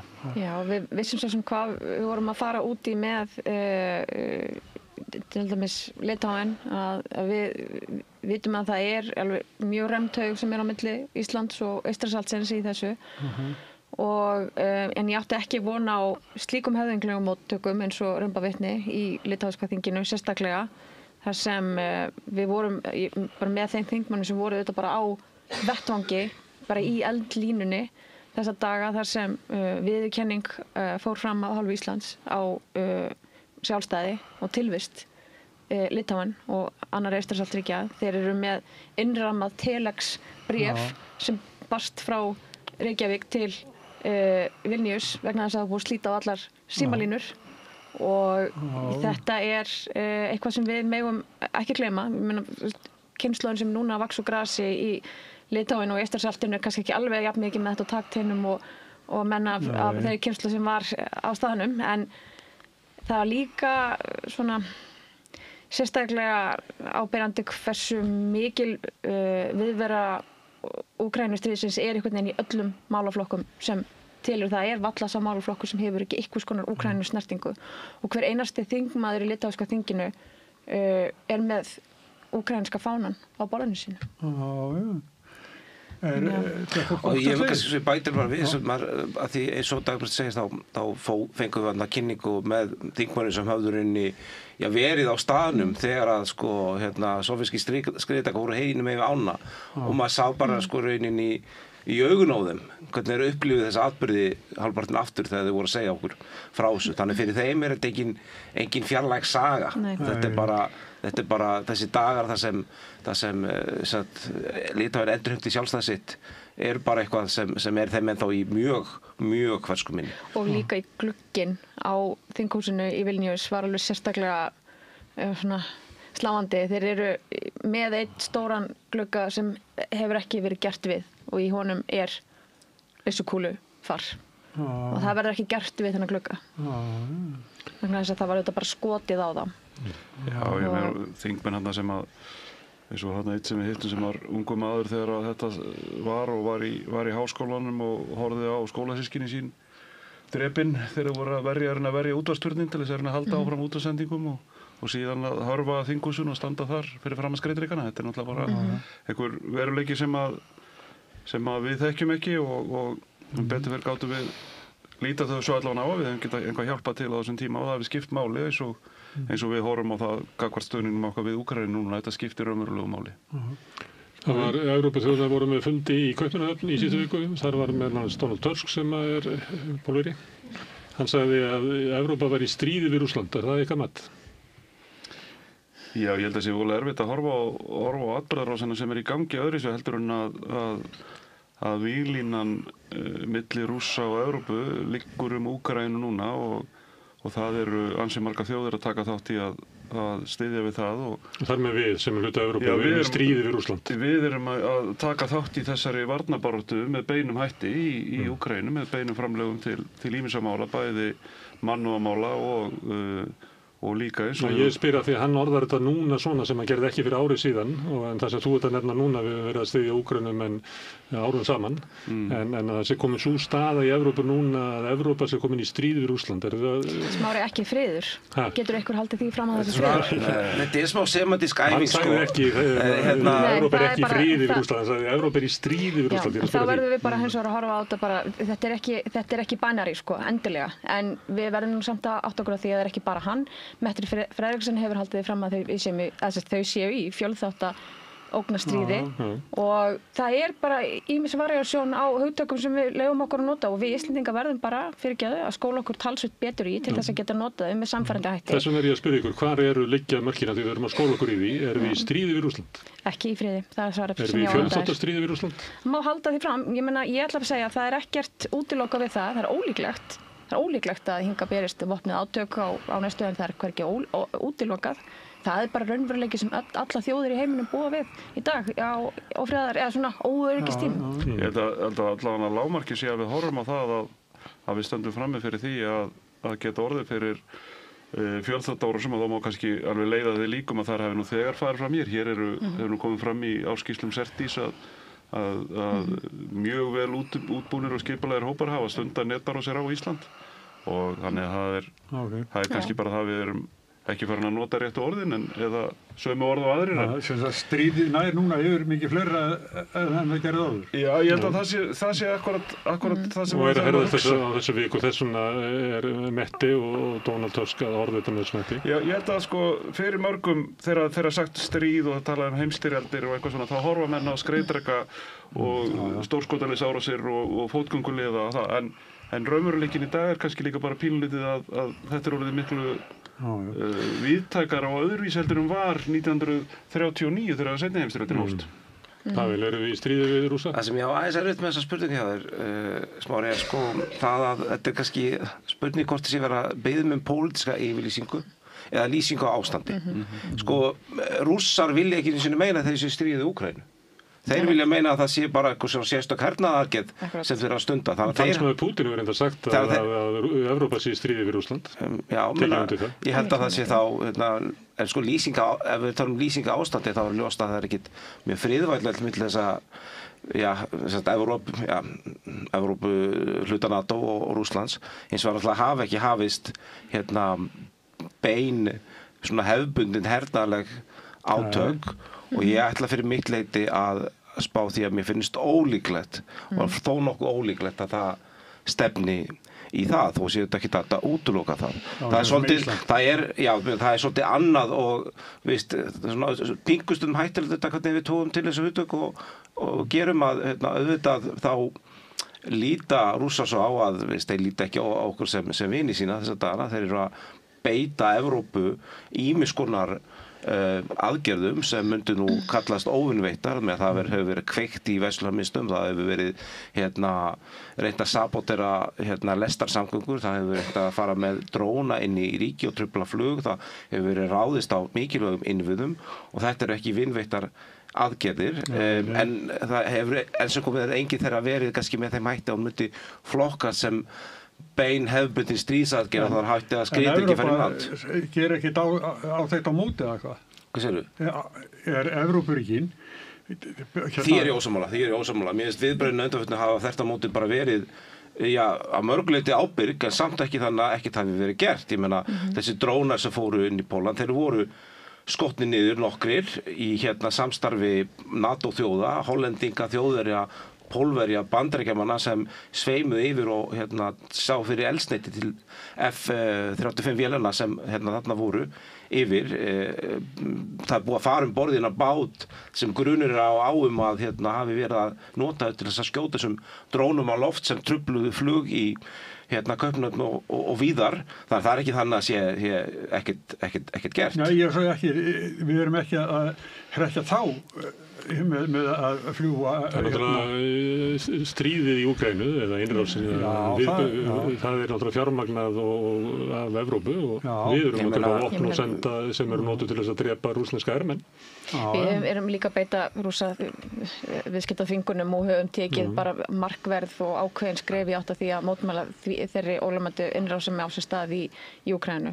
Það verður ekki hægt að saka Íslendinga það að hafa einhvern veginn verið með hangandi hendi í sínum stuðningi við Úkraínu, þó betum að duga skal og allt það. Nei, ég var ekki að velta fyrir hvort að þetta mætti meta viðbröð eða þessar fjölþátt árásir Rússa sem viðbröð við hernaði Evrópuríkjanna í Úkraínu. Þeirra sjónarhorni lítur að þannig út, hvort að okkur þykja ósanngjarnt. Það er kannski ekki tilviljun að mjög fljótlega eftir að Danir taka stóra ákvarðanir sína vopnaeign og sinn varnarviðbúnað að þessir atburðir verða. Ég held að allir sem að horfa á þetta með þeim augum sem að þessi stigmögnun í gangi. Þessi stigmögnun sem að er alveg augljós að þið er. Ég meina flug í rússneska herþota inn í lofthelgi Íslands og aukin skipaðum fyrir á Atlantshafinu. Veit ekki hvort þið hlustuðu á Eystrasaltinu. Eystrasaltinu segi, þið veit ekki hvort þið hlustuðu á blaðamannafund danska varnarmálaráðherrans á föstudaginn. Þar sem hann var að fara bara yfir svona stöðuna ógnandi siglingar sem hann notaði það. Skuggaflotinn. Þannig að bæði frá nefndi nú að það var nú rússneskt herskip sem að lagði nú fyrir Akkerum ekki langt frá Danmörku og annað svona, það var ýmsir tilburðir í gangi. En af því að þið hugsa þetta alla daga, þá er til þess að reyna að skilja ógnina fyrir venjulegt fólk, eins og sagt er. Að þið voruð áðan að lýsa skriðdrekum í seinni heimsstyrjöldinni, en þú er til að segja að það finnst það ólíklegt, jafnvel í Eystrasaltslöndunum með Póllandi, að við séum að sjá vopnuð átök þar. Þó að þetta sé í minningunni. Já, ef að NATO stendur saman, ef að NATO byggir upp sína varnir og ef að fólk trúi því að NATO muni standa saman til þess kæmi, þá mun Rússland ekki ráðast inn í NATO. Þeir ráða varla við Úkraínu sem var miklu veikari ríki. Þeir myndu ekki ráða við lönd eins og Finnland, hvað þá NATO heilt sko. Þannig að ég myndi segja ef að út frá því þá finnist mér að því gefnu ég segja að NATO stendur saman sem ég trúa verði, þá sé bara væri Putin gali maður að myndi ákveða að fara í heilstæðstríð í Rússland. Þannig að ég vil samt meina að við séum örugg. Svo bara það sé sagt, svo við séum ekki að búa til eitthvað andrúmsloft hér að það séu að fara að lenda. Þú mælir ekki með því að kaupi 30 daga byrjaðar af saxbötta og kemi heima til þess að... Jú, það er bara vegna þess að vegna náttúruhamfara með strafmagn og allt svoleiðis. En ég tek undir með Pál, sko, ef við horfum bara á öryggi Íslendinga, að líkurnar á því að hér komi erlendir hermenn til þess að taka yfir Íslandi í einhverjum þannig skilningi eru þetta hverfandi. En við þurfum að vera undirbúin undir afleiðingar þessara fjölþátta árása. Ég meina ef að netárásir, ef okkur tekst ekki að verjast þeim sem eru skipt einhverjum þúsundum á ári, þeim tilvíkum sem eru sert í sér að vinna með, ef okkur tekst ekki að verjast þeim, að þá geta bilað hér mikilvægir innviðir sem hafa þá þau áhrif og það verður nú gott að eiga saxbóti og klóspapir heima sko. Já, ég held að þarna hittiru naglan alveg á höfuð við þér og það verður kannski verkefni annar nákvæmlega í utanríkisnefnd að útfæra sko undirbúningin og svona resiliensið, hvað segir maður, viðnámsþróttinn sem er til dæmis gífurlega djúpstæður í löndum eins og Finnlandi. Ég kynst það núna gegn Norðurlandaráð og sem hefur svona flaggað einhvern veginn því hvað Finnar eru búin að undirbúa sig undir þetta ástand sem er að skapast síðan frá lokum seinni heimsstyrjaldar. Þar er viðbúnaður lykilþáttur í öllum almannavörnum og þó að það hafi nú svo sannarlega verið lögð einhver áherslu á það, en þá þá eru þeir svo ljósar undan. Sko það sem ég vil bara segja í þessu varðandi það sko hvort að hér komi einhvers konar ógnir í háloftum eða í undirdjúpum, þá skiptir það meginmáli að vera vakandi fyrir því að sko fjölþáttaógnirnar þær berast í gegnum netið, þær berast ekki bara í gegnum netárásir, heldur með því að skapa usla. Það er áþreifanlegt að það eru erlend öfl sem vilja ná hingað inn í þjóðarsáluna og hafa áhrif á gildin okkar. Hafa áhrif á okkur, skinn okkar. Líka við ríkisstjórn Bandaríkjanna sem að skipti sér af stjórnmálum í Bretlandi, í Þýskalandi, í Frakklandi. Ég meina það er auðvitað ágefni. Varaforsetinn hefur eiginlega sagt að hefðbundið stjórnmál í Evrópu dugi ekki. Já, ég ætla bara að vera djúpstætt ósammála varaforseti Bandaríkjanna sem segir að helsta ógn Evrópu séu bara þau mannréttindi sem við ákveðum að virða gagnvart hvað öðru þetta gildi. Það er bara, greinir okkur á. Ég er bara að benda á að þau afskipti koma líka vestan frá sko. Ég held að við séum og er að styðja sömu flokka og Putin svo ég fá nú klára, þá er gagnrýnin hugsun lykilatriði í þessu. Við eigum öll að vera vakandi fyrir því að við sjáum einhverja svona stóra herferð sem miðar að því að brengla svolítið það hvað okkur til dæmis finnst frelsi, hvað það þýðir í okkar daglega lífi og við megum alveg hugsa svolítið uppátt í þessu. Upplýsingaóreiða er skilgreind sem hluti af þessum fjölþóttu ógnum og þeim eru þetta beitt allstaðar af mjög mörgum til þess að svona búa til sína fótfestu í því sem þeir eru að standa fyrir og trúa á sko. Ég heldur að rétt áður en þessar þessi drónaflug inn í Póland byrjuðu þá var nokkrum tíma áður hafin mjög augljós svona upplýsingaherferð eða upplýsingaóreiðu herferð gagnvart pólska hluta internetsins einhvern veginn það sem var svona byrja að reyna að flækja máli svolítið fyrir fólki. Já, við sjáum bara líka sko hluti af þessum atburðum og það sem við sjáum einhverjar hreyfingar á eins og þú talar drónana að þá leið sko fer í gang einhver atburður sem að segja já þetta nú örugglega bara verið að setja þetta í gang til þess að búið til afsökun til þess að sko vera vondi við okkur í Rússlandi sko. Þannig að þetta byrjar alveg leið þannig að orðið sem fjölþáttaógn segir mjög margt með kafa hans svona í það menn þá er það ekki bara það að það sé óhefbundið og með alls konar hætti heldur að vera að beita mörgum áhrifum á sama tíma og það var einhver sem sagði daginn að skildi þetta betur en átti að segja hann átti hybrid bíl sko það tala hybrid warfare og þegar hann gefur hreslulega í þá bæði rafmagnsmótorinn og bensínmótorinn koma inn sko þannig að það er þá ekki bara það að þessi verið að vinna með eitt í einu heldur að vera að beita mörgum ólíkum aðferðum á sama tíma. En það er svolítið, sko, segðu mér hvernig vinir eru og ég skal segja hver þú ert. Það á núna við. Og núna þurfum við að átta okkur á því. Og er Trump vinnur okkar? Við ætlum ekki að vera vond við hann. Vegna þess að við ætlum að sýna honum þá framkomu þar sem við viljum láta sýna okkur. Núna þurfum við að halda áfram að rækta bara mjög gott og langvinnt og farsælt samstarf í Bandaríkin. En við þurfum líka að gefa í. Og við þurfum að átta okkur á því að við vinnum varnarviðbúnað og áætlanir best í samvinnu við okkar vinaþjóðir sem deila með okkur gildum. Hérna vil ég bara benda á tækifæri sem felast auðvitað í því að í samþætta það samstarf sem við eigum fyrir í NATO sem er okkur mjög mikilvægt. En líka átta okkur á því að það er mikil þekking annars staðar, bara bæði gagnvart Evrópusambandinu, ég vil líka nefna Noreg, ég vil líka nefna Kanada. Við sjáum að það er aukin samþætting í bara mjög miklum undirbúningi sem á sér ekki stað með sama hætti til dæmis í NATO sem er varnarmekanismi öðru fyrir mér. Og sko undirbúningur skiptir öllu og ég held að það sé svona það sem við þurfum að öðru fremur að gefa í og það kemur auðvitað inn í almannavarnir. Það er ekki bara varnarmál og útgjöld, þetta hangir alltaf sömu spýtunni og ég með langar nú svona til þess að fara aftur inn vegna sem ég fannst við ekki alveg ná að klára sko því að deila með almenningi því hvað við vorum auðvitað að gera þarna í Pólandi líka og þar fannst mér sko mjög mikill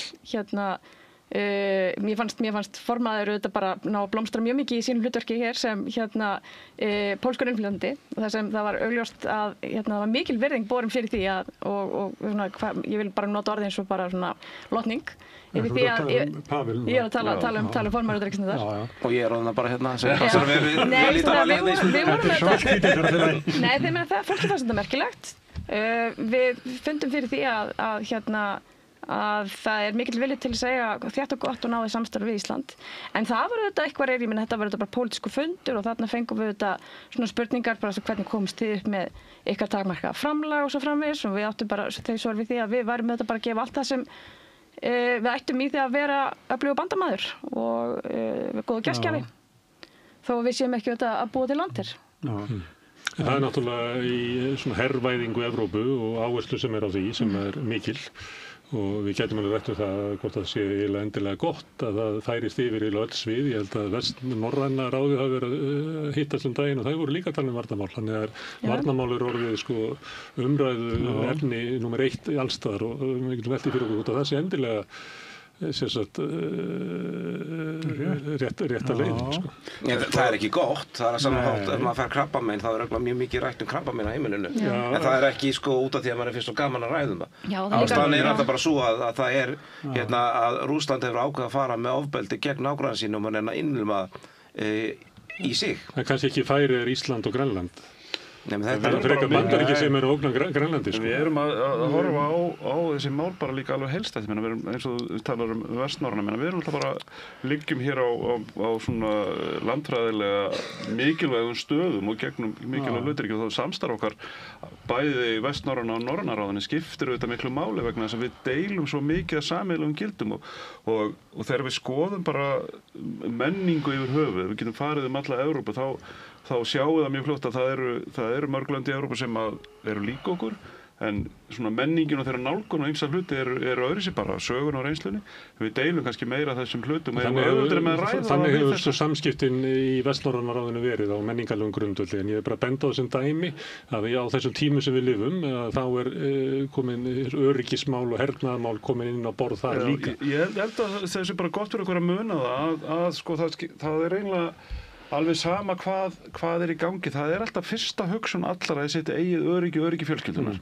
Að þegar að við sjáum atburðarás eins og í gangi í Rússum gagnvart Úkraínu, við sjáum þessar fjölþáttaógnir færast nær okkur núna síðast í Danmörku, við sjáum þennan skuggaflóta, við sjáum bara herskip og siglingar hér í kringum okkur að auðvitað tökum við þessa umræðu alvarlega og ræðum hann út frá öllum grunnum. Annað væri ekki gott. Þið ræðið þá bara öryggismál í Vest- og Norrænaráðinu, ég tók bara sem dæmi og þú veist ekki að þetta verið að breyðast yfir. En ég ætla að taka dæmi að þið að tala líkgildi og eitthvað fleira. Við sjáum kosningar, það voru tvísunarkosningar, forsetakosningar í Póllandi, þar sem að menn geta velt fyrir sér, þú veist, svolítið við gildin. Það voru öfl sem að þú myndir líklega telja að vera ekki svona hluti að væri fjær þínum gildum heldur en þú myndir vilja. Við voru kosningar núna bara í gær, eða ekki, í Tékklandi. Föstudag, já. Það sem að þjóðin velur frambjóðanda sem að einhver myndi kalla bara pútinista. Þetta ávið ég myndi nú kannski ekki gera það sko en það eru þessi átök sem eru sérstaklega í austrinu að það ekki gefið að þessi samstaða sem að þú talaður áðan að væri lykillinn að því að halda Rússum frá að hún haldi til lengri tíma þessi tali allir einu máli í Evrópu. Það tala ekki allir alveg einu máli Ungverjaland hefur lengi verið kannski á öndruð meiði og einhver leyti Slóvakía líka en þetta einskorast ekkert við. Og bættist Tékkland við? Já, þarna var flokkur að sigra sem ég myndi kannski ekki að kalla það flokkbeinlist pútinista. Það á þessu svæði ekkert mjög margir sem beinlið styðja málstað Rússlands opinberlega, það bara sögum vegna ekki þannig og ef ég til að missa aðeins koma núverandi forseta Póllands til varna hvað það ég reyndar á samastað og ég myndi líka ekki telja mig að hann væri mjög nálægt mínum gildum eins og þá Navalnski forseti með komuband til Rússland hann á svörtum lista hjá þeim með þess hluta sem hann hefur skrifað Rússland þannig að ég myndi ekki kalla núverandi forseta Póllands einhvern veginn pro-Russian stjórnmálamann og flokkur sem hann tilheyrir sem til réttlæti sendi Úkraínumönnum 500 skriðdeka á fyrstu dögum innrásinni í Úkraínu og það ekki svona pro-rússneskur stjórnmálamennir sem myndi gera það. En það rétt og með svo voru bara kosningar í Moldóvu líka þar sem svona evrópsk öfl sem vilja tengjast Evrópusambandinu unnu nokkuð, já, kannski óvæntan en jákvæða sigur. Héldu völdum, sko, það var ekki breyting. Það var ekki breyting, en margir höfðu spáð því að þarna myndu einhvern veginn Rússar nota tækifærið og allavega reyna, og þeir reyndu að sannarlega að hjálpa öflunum sem vilja meira samstarfi þá áttuna sigra, en það tókst ekki og ég bara fagna því. En þú óttast ekki að verið breyting í stjórnmálunum sérstaklega í austrinu vegna þess að Evrópuþjóðirnar hafa verið gengist undir það að verja 5% af landsframleiðslu í hernað og varnarmál. Það þýðir að einhvers það verið að taka peningana, flestir eru reyndar bara að slá lán upp á framtíðina. Kannski komið tími á því að Evrópuleiðtogarnir mæti almenningi og segja að þetta kostnaðurinn sem við þurfum að hafa til þess að fyrir hernaðaruppbygginguna, við þurfum að skera niður hér eða við þurfum að auka skatta, en flestir eru að taka svona lán fram í tíman, en þetta mun verða álag og valda félagslegum óróleika í álfunni. Já, en það líka eitt sem gott að hafa í huga þessu sem maður sá svolítið í þessari heimsókn okkar, það að hugsunin og samtalið og sýn fólks á þessum svæðum bara allt annað en við horfum á. Ef við kemum einhver flokkur fram sem segir, við ætlum bara að taka fulla ferð og setja 5% í það, við ætlum að skera niður í skólamálum og heilbrigðismálum og minnka allt saman til þess að geta tekið á þetta, sá flokkur fengi nú ekki mörg atkvæði.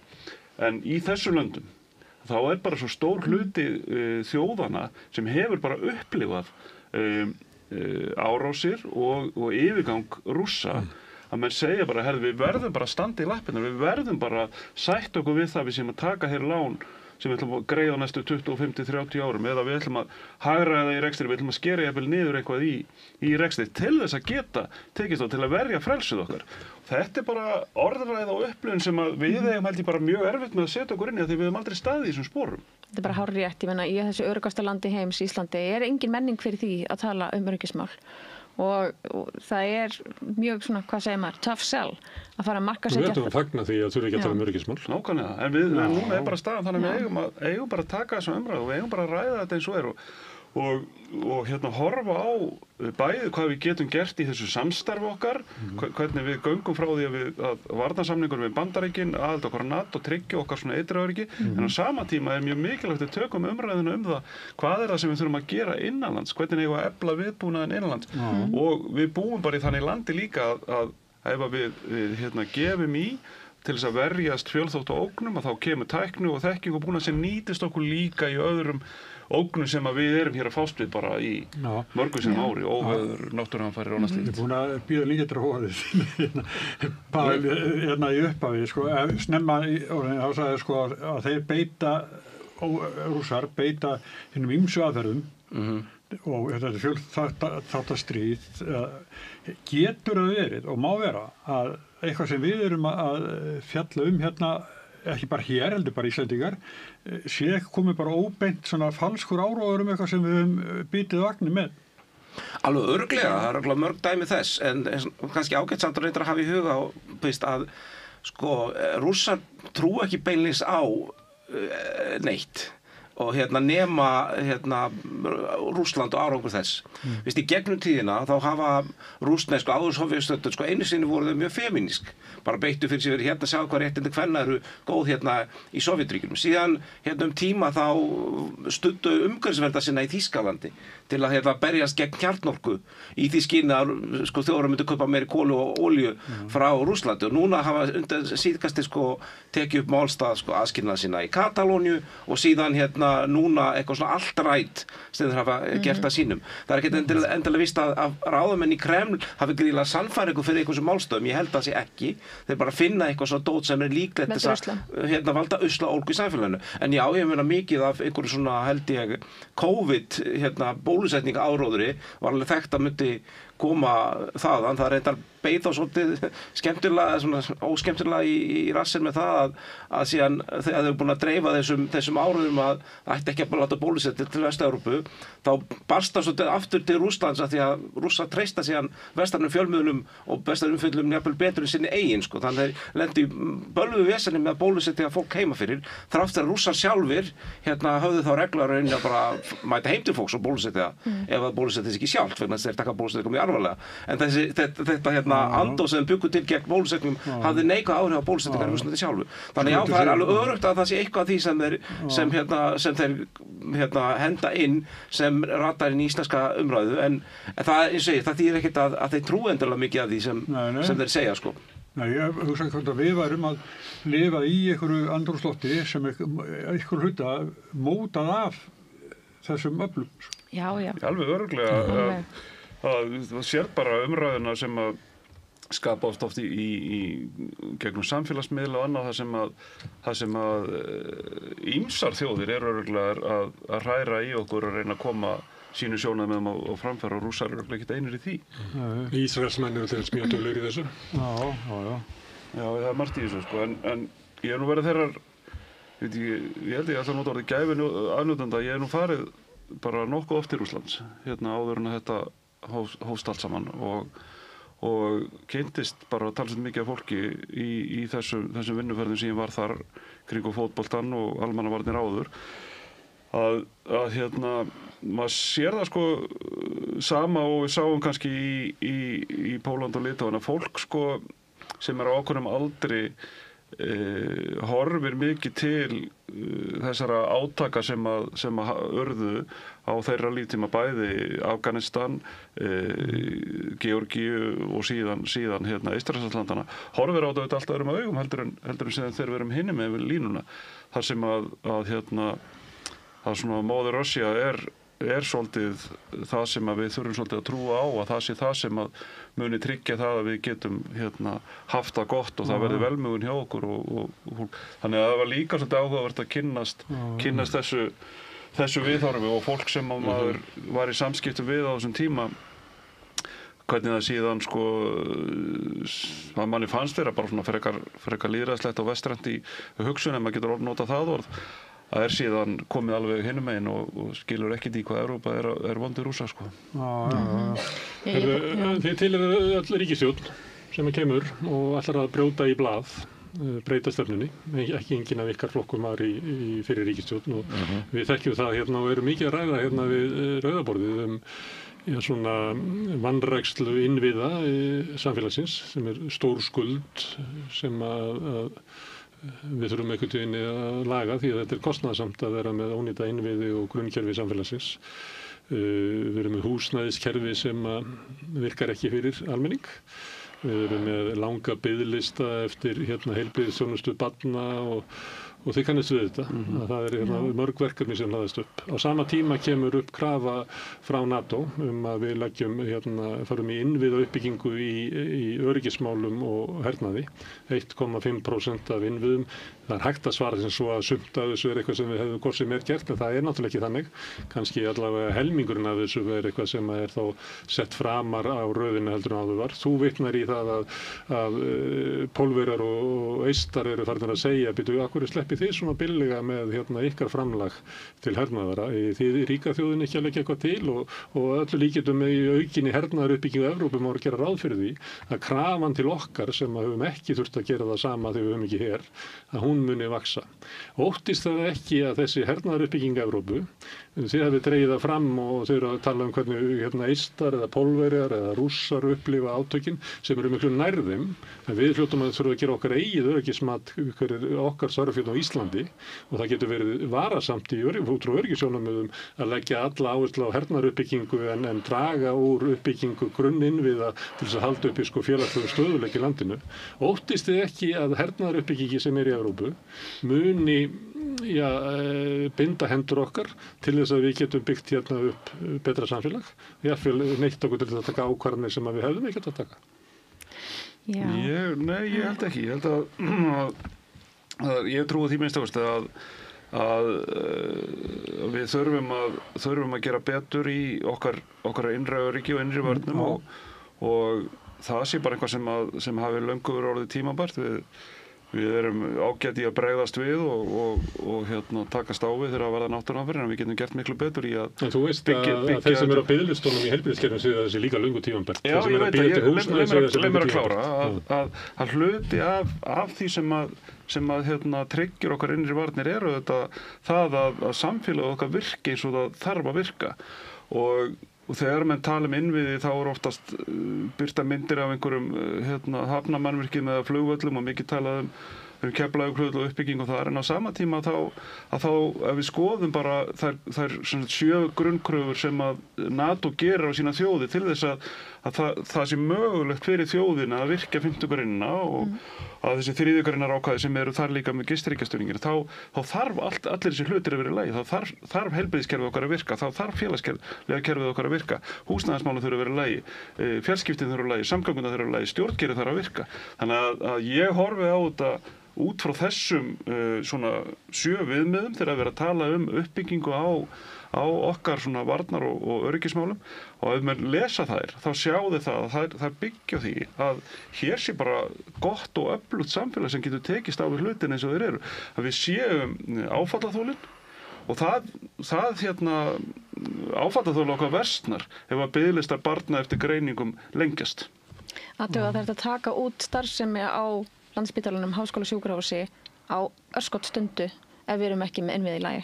Það var ekki fyrir sig þegar hann byggðist hérna upp í árdaga 20. aldarinnar að það var hægt að gjörsamlega kippa forsendarnar út fyrir bara hans daglega rekstri með því að ráðast á hann sem hægt verið að gera með einbeittum brotavilja sko. Ég ætla samt ekki að gera lítið úr þessum áhyggjum. Ég deili þeim. Ég ætla bara að vera alveg hreinskilin við þig með það. Hvað get ég sem félagsökukona sagt samt til þess að einhvern veginn gefa mér eldsneyti og okkur hérna í að halda bara áfram á því að búa til öruggt en samt öflugt félagshyggju módel sem við ætlum að vinna ennþá eftir. Sko hér erum við stödd á þeim stað að þessi ríkisstjórn hefur sýnt það og sannað og hún ætlar að taka ákveðina málflokka út úr þessu karpi sem það hefur verið í. Ég nefni hérna bara barna með fjölþættan vanda sem hefur verið tekin út í faðm ríkisins úr því að sem hafa verið þar að hrökklast á milli ríkis og sveitafélagi í áraraðir, bara svo það sé sagt. Ég hins vegar ætla alveg að vera hreinskilin við þig. Það verður erfitt að fylgjast með því hvernig niðurskurinn á eftir að eiga sér stað og það mun bíta harðar víða í Evrópu hjá ríkjum sem við berum okkur saman með, sem deila landamærum með Rússlandi, sem við í lok dags gerum ekki og þar leiðandi eru aðstæðurnar aðrar. En við megum bara samt ekki gera lítið úr ógninni. Er þetta einungis til þess að verjast ógnað austan? Nei, þetta til þess að gera okkur kleift að tryggja fólki sem að keyra hérna fjallvegi bara lífsnauðsynlega farsíma þjónustu sem hefur ekki verið til staðar. Innviðaskuldin mikil, já, þú veist, það er svona ákveðið silfur lining í þessu. Ég hins vegar veit að bara við verðum þá að vera þeimun, svona allt tala ég nú bara hérna fyrir sjálf mig, meðvitaður það hversu mikilvæg félagshyggjukerfin okkar og velferðarkerfin eru fyrir okkar daglega öryggi. Við sjáum bara til dæmis hvað samfélagið okkar einhvern veginn fer allt upp á afturfæturnar þegar við tölum grundvallarstoðir eins og leikskóla. Mér finnst það þetta bara jákvætt að þetta sé gildismati í samfélaginu sem ég bý, að þetta skuli vekja athygli. Vonandi verður það ennþá þannig. Þú náttúrulega nefndir á það sko hvort þessar auknu fjárfestingar eða eyðsla í hernaðarmunni valda ólgu í Evrópu. Ég get alltaf sagt sko af samtölum við stjórnmálin Litáen, það hafa þeir sagt mér sko, það var ekki til svo tala sem við myndum nefna sem þjóðin myndi ekki samþykja. Þannig andrúmsloftið, tala 5 ef einhvern sagt 10, þá hefur maður bara sagt já, bara let's do it sko, þannig ástandið þar. Það dregur auðvitað. Svo ógnir ekki Hollandi eða Frakklandi eða Spáni eða Írlandi. Það dregur auðvitað stuðningarski við þetta eftir sem vestar í áluna dregur, augljóslega, en auðvitað þessi lönd á að spyrja býtu af hverju við ein að bera fyrst þessar byrðar verandi þarna á. Þannig að stemningin sko gaggar til dæmis tilburum Bandaríkjaforseta til þess að hvetja Evrópu til að eyða meiru í hernaði. Þetta er allt önnur sko í Póllandi, Litáen og þeim löndum heldur en sko þegar vestar dregur. Margir þarna eru bara frekar ánægðir með það að Bandaríkjaforseti hafi látið Evrópu spýta í með varnir. En ég er bara algjörlega sammála því, við megum ekki láta okkar mikilvægu kerfi dragast niður og við megum ekki láta þau líða fyrir þetta, en það eru við rík þjóð og eigum við svo sannarlega efna á því að geta fjárfest einhvern lítinn hluta í það að styrkja okkar innviði til þess að auðveldra að verja okkur eftir þess kæmi á sama hátt og við höldum áfram að vera norrænt velferðarríki. Ekki til þess að við leggjum á skatta, Pavel? Ég meina, hvernig á ríki að fjármagna sig á þessum með skattheimtu? Ég er ekki búið að við séum hækkaðir, en ég meina, víða náttúrulega þeim megin í álfunni þá hafa menn þurft að grípa til hækkana til þess að fjármagna eitthvað þessu. Ég er hins vegar ekki að boða hér, eins og segi, þá erum við ríkisjóð stendur ágætlega og getum gert ýmislegt innan ramma þessara fjármála sem við höfum. En svo getur þetta kallað á að svona gliðnum í Evrópu, austurhlutin og vesturhlutin, að við sem erum fjær, okkur finnst ekki þurfa að grípa til einhver róttækra aðgerða og kannski ekki líka, en þau sem eru nær Rússlandi, þau séu... Það er bara svo ólíkt öryggismati frá sjónarhóli hvers manns fyrir sig, það er bara mjög ólíkt. Það hefur verið andgliðnun undanförnum, en hafa þekkar fæst nær, vegna þess að ríkin í austurhluta álfan hafa verið að öskra á þetta svo áratugaskipti, hafa verið sagt að það er raunverulega ógn sem stafar af Rússlandi, það er ekki bara þannig og mér hafa ekki verið að hlusta á það og síðan atburðin 2014-2020 breyta því og ríkin Vestur-Evrópu átta sig á því að Pólland, Litáen og öll þessi ríki þarna voru ekki bara bulla, það er töluð að ógnin af Rússum væri raunveruleg. Þarna mun líka skipta máli tímalínan í þessu, hversu lengi þessi átök standa yfir og hversu lengi þessi raunveruleiki verður. Við náttúrulega bara við horfum á söguna þá fara þessi hlutur upp og niður og þolinmæði þeirra sem að lengra eru frá er örugglega í tímalínunni minni heldur en þeirra sem nærstanda. Það sé bara eðlilegt, en þá skiptir auðvitað máli að halda virku samtali eins og við vorum að gera með þessum ferðum okkar út að átt okkur að meina hver er raunveruleiki þessa fólk sem stendur nær þessu og fyrir okkur sem stendur fjær þessu að geta gert einhverja tilraun til að setja okkur í þessi spor. Ég nefndi bara því að við erum látið að koma hér og tala um varnarmál og það er rétt og ég vil bara taka bara aðeins verðin þess að ferð til Póllands okkur var líka mikill heiður sýndur að því að pólska utanríkismálanefndin og íslenska fundu saman. Það er ekki mjög oft sem það gerist að tvær utanríkisnefndir fundu saman í pólska þinginu. Opnu fundi. Ég held að það hafi gerst einu sinni með Frakkland áður, þannig að þetta var mjög sögulegt. Og við ræddum varnarmál, en við ræddum líka mjög mikið þátttöku barna í íþróttum, þátttöku barna af pólskum og lítevskum uppruna í félagsstarfi, gengi þeir í skólakerfinu. Þannig að svo fólk átti sig á því, þessi ferð var ekki bara að tala um það hvernig skriðdeka fólk ætti að kaupa og í hvaða röð, heldur vorum við einmitt mjög mikið að ræða um það hvernig við tlæmis á Íslandi byggjum samfélag. Já, ég var líka með leiðandi eftir að hyggja í beinni útsendingu. Já, en við þetta, ég meina það er ekkit faktúelt frjósemisfrelsi í Póllandi með sama hætti og við búum við hérna á Íslandi og ég held að fáir áttu sig á því að fóstureyðingar eru miklum takmörkum settar og aðgengi að getnaðarvörnum sömuleiðis. Ég meina Pólland er á mjög vondri Já, ég meina ef við ætlum að tala um öryggismál, strákar, þú veist, þá skulum við bara ekki gleyma því að hættuleysi staðurinn fyrir margar konur í þessu samfélagi og hvort sem er íslenskt, pólskt eða bara í alheiminum, hættuleysi staðurinn fyrir margar konur er heima hjá sér.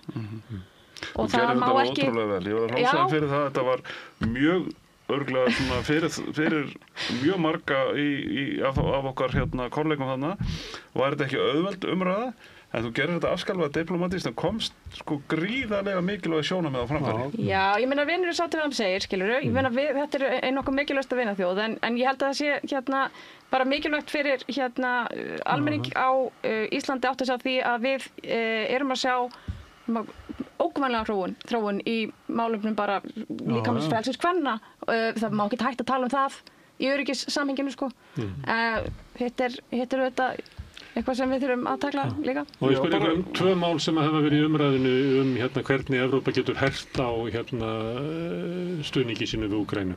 Eitt er að taka þá fjármuni sem rússneska ríkið á í belgískum bönkum fyrst og fremst 20.000 milljarðar eða svo og lána á til Úkraínu. Erum við saman á því? Annað er það sem að Donald Trump hefur sagt, það er að verða íta hann af Evrópuleiðtónum að setja á refsitolla til þeirra ríkja sem að eiga í viðskipti við Rússland og það kannski fyrst og fremst horft til Kína og þá snýr hann sér svolítið við og segir við Evrópu, setið þið refsitolla á Kína, þá skal við kannski koma eftir. Eru þið fylgjandi í að Ísland seti refsitolla á Kína, við erum með fríverslunarsamningu þá, og í öðru lagi að við styðjum það að peningar sem rússneska ríkið eigi í Belgíu verði lánaðir til Úkraínu. Þetta er bara tvö já og nei. Já, það er ekki svo auðvelt í þessu sko. Ég er náttúrulega bara alfarið fylgjandi eins miklu frelsi í viðskiptum og mögulegt þannig að refsi, verndartollar og tollastríð eins og við erum að upplifa núna það tapar rosalega margir á því, þannig að það þarf að vanda það mjög að minna alltaf færi það. Hitt er það að auðvitað tókum við þátt í að setja á stofn þessa tjónaskrá fyrir Úkraínu og það er eitt af því sem að kom fram í þeirri umræðu að þeir fjármuni sem hafa verið frystir eða haldlagðir eða jafnvel gerðir upptækir í eigum Rússa séu þá hugsaði til enduruppbyggingar Úkraínu þegar það er að kemur. Það verður alveg gríðarlegt verkefni og við þurfum að hugsa fram í tíman í því en auðvitað á sama tíma að ef ekki tekst að styðja Úkraínu með þeim hætti að þeir geta varist Rússum þá verður ekkert til þess að byggja upp og það er líka það sem við þurfum að hugsa til. Og þar alveg verður þú hlynntur því að peningarnir eru teknir til þess að kaupa vopn á Bandaríkjunum. Ég myndi vilja skoða það bara með mjög jákvæðum hætti. Já, kannski taki bara undir með við hérna. Við ætlum ekki að fara að starta einhverju tollastriði hérna í beinni útsendingu. Það væri ekki fallegt á sunnudegi. Ég ætla samt að leggja áherslu á það að leiðin, og þetta hefur verið sagt áður, en ég er staðfastlega þeirra trúar, að leiðin í átt að friði er með aukinni viðskiptasamþættingu. Þetta er hins vegar eitthvað sem margir eru vantrúaðar á þessum tímapunkti, með hins vegar stóra pottin sem nú er verið að tala um. Þá er auðvitað bara búið að setja á þessari hugmyndi tala sem tíma, hún er ekki sett fram í einhverju hálfkæringi. Það er eins og verið að fara fram á mjög mikið en ég meina hver er alternatífið? Það er auðvitað bara það sem maður hugsa alltaf. Það verður á einhverjum tímapunkti að ávarpa það gríðar mikla tjón sem er að verða á öllum innviðum í Úkraínu og það er ekki hægt að skella bara skuldinni eða það er að segja bara fjárhagslega ábyrgð á íbúa landsins og þá sem standa með þeim í stikkinu. Ég meina og það er alltaf mikið af fjármagni sem er þetta fast í eigu Rússa í álfunni sem þarf með einhverjum hætti að komast yfir. Það vil þau vilja taka peningin af þeim en ekki leggja á tolla á Kína. Hvað er þú? Já, sko, það er náttúrulega tiltölulega ódýrt fyrir okkur að taka undir það að vilja losa þessa frystir eignir því að þeir náttúrulega varða ekkert íslenska ríki heldur aðalega belgíska ríkið en ég meina ef að til þess kæmi að íta einhvern tíma á takka með móti þá eru því ekki á móti varðandi tollana þá sko er ég persónulega til í að skoða að það er leiðir sem eru nauðsynlegar þess að binda enda á þessi átök og beita einhverju þrýstingi. Ég myndi kannski, það væri óvarlegt að boða það að maður myndi sjálfkrafa styðja það hér. NATO er ekki dollabandalag en sko ýmis viðleitni Bandaríkjaforseta þess að beita enda átök, mér finnst þú stundum að vera jákvæð. Sem við kannski fáum kannski seinna til þess að ræða, hann var næstu að orða Gaza hérna, en við ætlum ekki að fara að ræða það. Nei. En það væri mjög gaman að fá fulltrúa frá utanríkismálanefnd til þess að koma hingað og ræða Gaza, sem að ég veit að almenningur vill mjög gjarnan heyra sjónarmið þessa fólks. En það sjá allir og heyra að við erum með fólk sem eru stjórnarsinnar, Samfylkingu og Viðreisn, en það er ekki endilega sko, við buðum mikið fleiri. Ég held að þessi samhljómur í öllu þingheimi í þessu máli, nema helst Sigríður Andersen sem að geti komið með annan tón. Já. Það var einingum nýja varnarstefnu, 5 flokkar af 6 skrif undir hann og ég er enda að vonast eftir að við getum ennþá náð breiði samstök. Herðu, en við verðum að stoppa núna. Dagbjört Víðir og Pavel, hér þakkir því að ég ætla að fara fram og sækja fjármálaráðherrann okkar. Hann þarf að svara því hvernig hann ætlar að eiga fyrir öllum þessum peningum. Augnablik. Alþýðufélagið er eigandi samstöðvarinnar. Markmið félagsins er að auðga og bæta umræðu í samfélaginu. Allir geta gengið í Alþýðufélagið með því að skrá sig fyrir áskrift að samstöðinni. Samstöðin.is. Húnavellir gistihús, gisting og tjaldstæði á góðu verði, morgunmatur og kvöldmatur, sundlaug, heitur pottur og íþróttasalur. Tjaldstæðagestir hafa aðgangað öllu sem tilheyrir gistihúsi. Ef þú átt ekki tjald eða svefnpoka þá höfum við það á staðnum. Upplýsingar í símum 848 7012 og Kennarar eru þrefalt líklegri en ófaglærðir til að halda áfram í kennslu. Börnin okkar eiga skilið fagmennsku og stöðuleika. Fjárfestum í kennurum. Kennarasamband Íslands. Samlokubrauð, maltbrauð, tékkneskt-brauð, súrdeigsbrauð, brauð ársins, Bernhöfts Bakari, íslenskt handverk síðan 1834.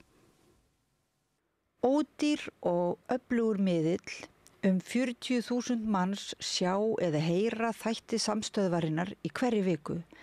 Ef þú vilt auglýsa, sendu post á samstöðin.is. Samstaða skilar árangri. BSRB, afl í þágu almennings.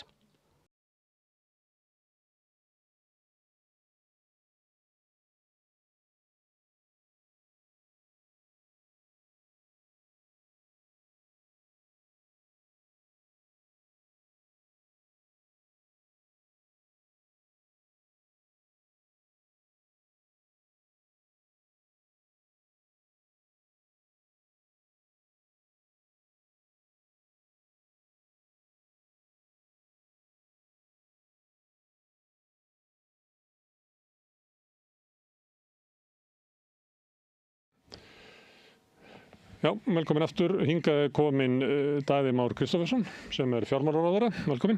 Takk. Herðu, við sitjum hérna oft við rauðaborðið og það verið að tala verkefni sem framundan. Við erum með innviða skuld til margra ára. Það biðlistar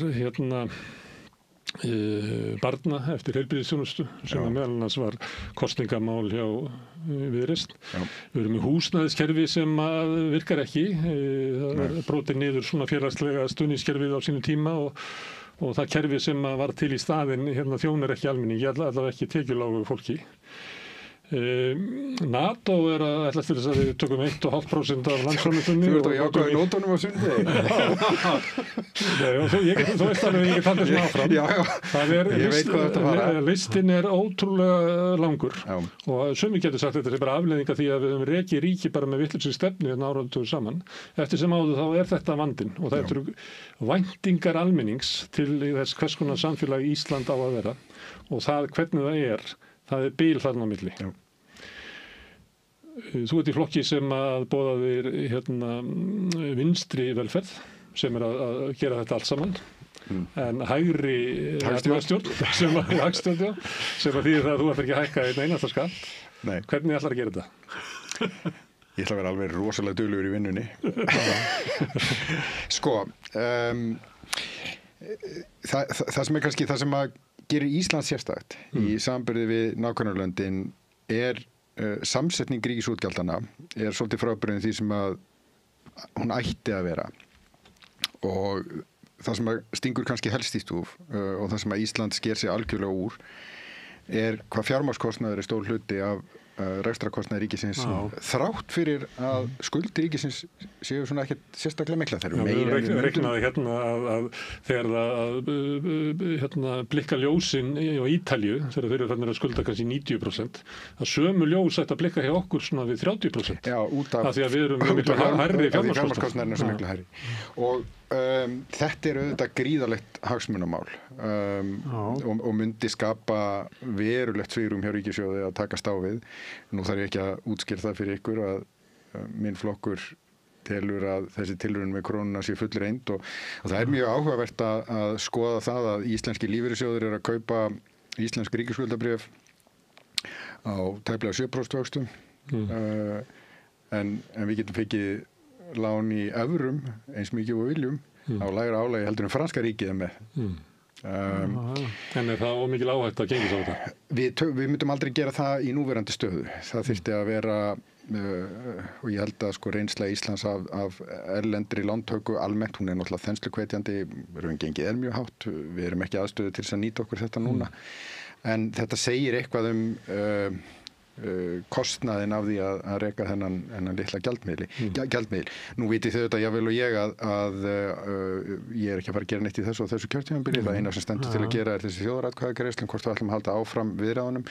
Það sem ég ætla þó að gera og algjör samstæðum innan ríkisstjórnarinnar að nota ríkisfjármálin betur til þess að styðja Seðlabankann í að ná niður vöxtum og verðbólgu og svo vöxtum.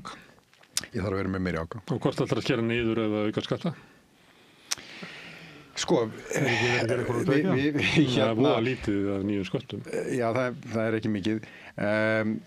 Það er auðvitað mögulegt að gera hvorugt og það er vegna þess að tekjur ríkissjóðs aukast auðvitað með hverju árinu og við erum svona að reyna að sigla þessu þannig að við skerum ekki niður annar staðar en það sem að það er mögulegt. En það er ekki gáfuleg leið, Daði, og það er kannski ástæðan fyrir það sem ég í eingangnum mínum, mörg grunnkerfin okkar fiskin, að menn leyfðu sér það í verðbólgu að sjá tekjurnar að vaxa, án þess að mæta útgjalda þörfinni jafnhratt og fengu þar alveg kannski svona verðbólgu fróðu inn, þannig það er ekki gáfulegt að njóta þess gera bara ekki neitt. Nei, það er nú ekki verið að gera neitt, sko. Þú áttar á því að það að ná tökum á rekstri hins opinbera er flókið verkefni og ég veit það ekki. Ég var lengi vel millistjórnandi hjá hinu opinbera, var í háskólanum, var þar með stýriði inn á sviðum háskólans. Gallinn við ríkisreksturinn við erum með mjög flott starfsfólk, mjög öflugt starfsfólk með fullt af góðum hugmyndum það hvernig við getum þróað þjónustuna áfram, en það er alveg gríðarleg tregða að hætta einhverju og það er kannski stóra vandamálið okkar, hvernig getum við reynt að hjálpa stofnunum í að þróa það sem þær að gera betur en hefur verið og ég veit alveg að þið bræðurnir nú kannski ekki alveg þarna en ef ég má vitna í Schumpeter og þið hendi mér ekki út strax. Við förum mjög vel með peninga hérna á samstöðunni. Já, ég mikið fyrir mjög lítið. Ég hef verið með námskeið á RÚV. Þannig að það sem kallaði creative destruction er ekki til hjá hinu opinbera og það gerir það verkum að það er tækifæri til þess að taka til. Hins vegar fannst mér alltaf að flati niðurskurðurinn eins og hann birtist bitnaði iðulega á þróunarverkefnunum. Það varð aldrei, þetta er óverulegar upphæðir í hver skipti, en smám saman var fyrst og fremst verið að skera niður alla þróun, þjónustunar, alla uppbyggingu, alla fjárfestingu inn í framtíðina. Þannig að við höfum verið að reyna að nálgast verkefni með öðrum hætti og vinna meira með stofnunum í því, hvernig getum við þróa hlutverkið, breytt hlutverkinu og hætt einhverju og nýtt það til þess að gera betur. Þannig að forverar ykkar hafa nánast inni skemmdaverk á...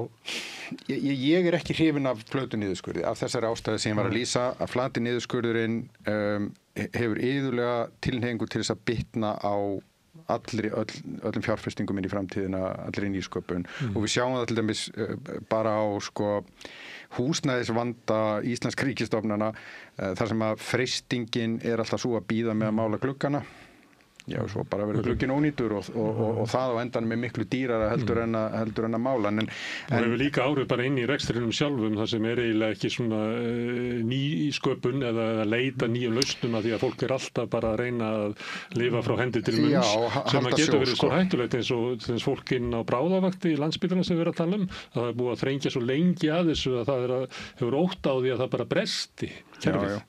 En þetta er snúið samt vegna þess að þú þarft að fá stofnanirnar með þér í þessu verkefni, þú þarft að vinna þau einhvern veginn þannig að stofnanirnar sjá sér hagi að vinna með þér og það verður þá að vera gert þannig að hagræðingin skili sér í þessu aukna svigrúmi til þess að gera eitthvað nýtt og ég vil kannski aftur halda þetta til haga. Mín reynsla var svo og hjá þeim stofnunum sem ég átti samskiptum við að það skortir ekkert á skilning stjórnenda eða vilja starfsfólk til þess að gera betur, það skortir á svigrúmið. Það upplifir að hafa ekki tækifæri til þess að endur raða einhvern í rekstrinum með einum hætti að því það er bara að lifa alla daga frá hendi til munns. Það er svolítið þannig.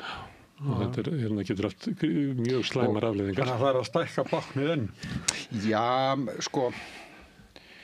Já, þú getur auðvitað að kalla það báknið en þú veist að það bara verið kallað það. Já, ég lít nú þannig á að fyrst og fremst erum við að veita þjónustu sem fólk vill, sko. Þetta er að tiltækta verkefni sem að vera kannski eðlilegt að fjármálaráðherra tæki 5% af ríkisrekstrinum hverju sinni og ég færi í gegnum svona endurmat. Þá var þetta 20 ára að fara í gegnum allt saman. Það mætti eiginlega vera meira en 7% ári. Þú ert rosalega snjall. Ég lagði þetta til sín tími í háskólanum. Það féll að vísi mjög grýtta jarðveg. En varðandi þetta sem ég var að lýsa, sem innviðaskuldin og öll þessi verkefni og sem eru raunverulegar kröfur almennings. Sósíaldemókratarnir gætu orðað þetta þannig að Íslendingar gera kröfu að aðstæður almennings séu svipaður á Norðurlöndunum. Til þess að ná því að þá þarf þetta að innheimta skatta svipuðu mæli og í Norðurlöndunum sem við höfum ekki gert. Jú, ég nú ekki sammála því. Við innheimtum skatta allavega sem hlutfall landsframleiðslu. Við erum með lægsta fjármagnstekjuskattinn, við erum með engan eignaskatt, sumir eru með eignaskatt, við erum með lægri fyrirtækjaskatt. Sem hlutfall landsframleiðslu Norðmenn eru duglegri við auðlinda.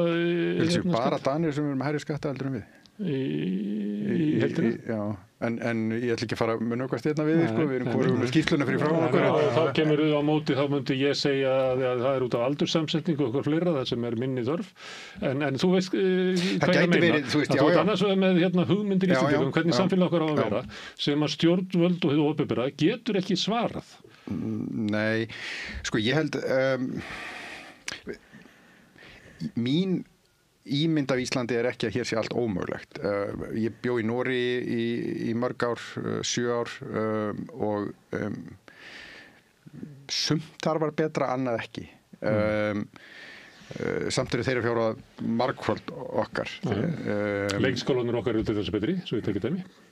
Já, og þú veist, ég hef verið með börn í grunnskólum í 3 löndum og sko, örugglega, ég veit ekki hversu mörgum skólum, en allavega í 3 löndum, Noregi, Íslandi og Bandaríkjunum.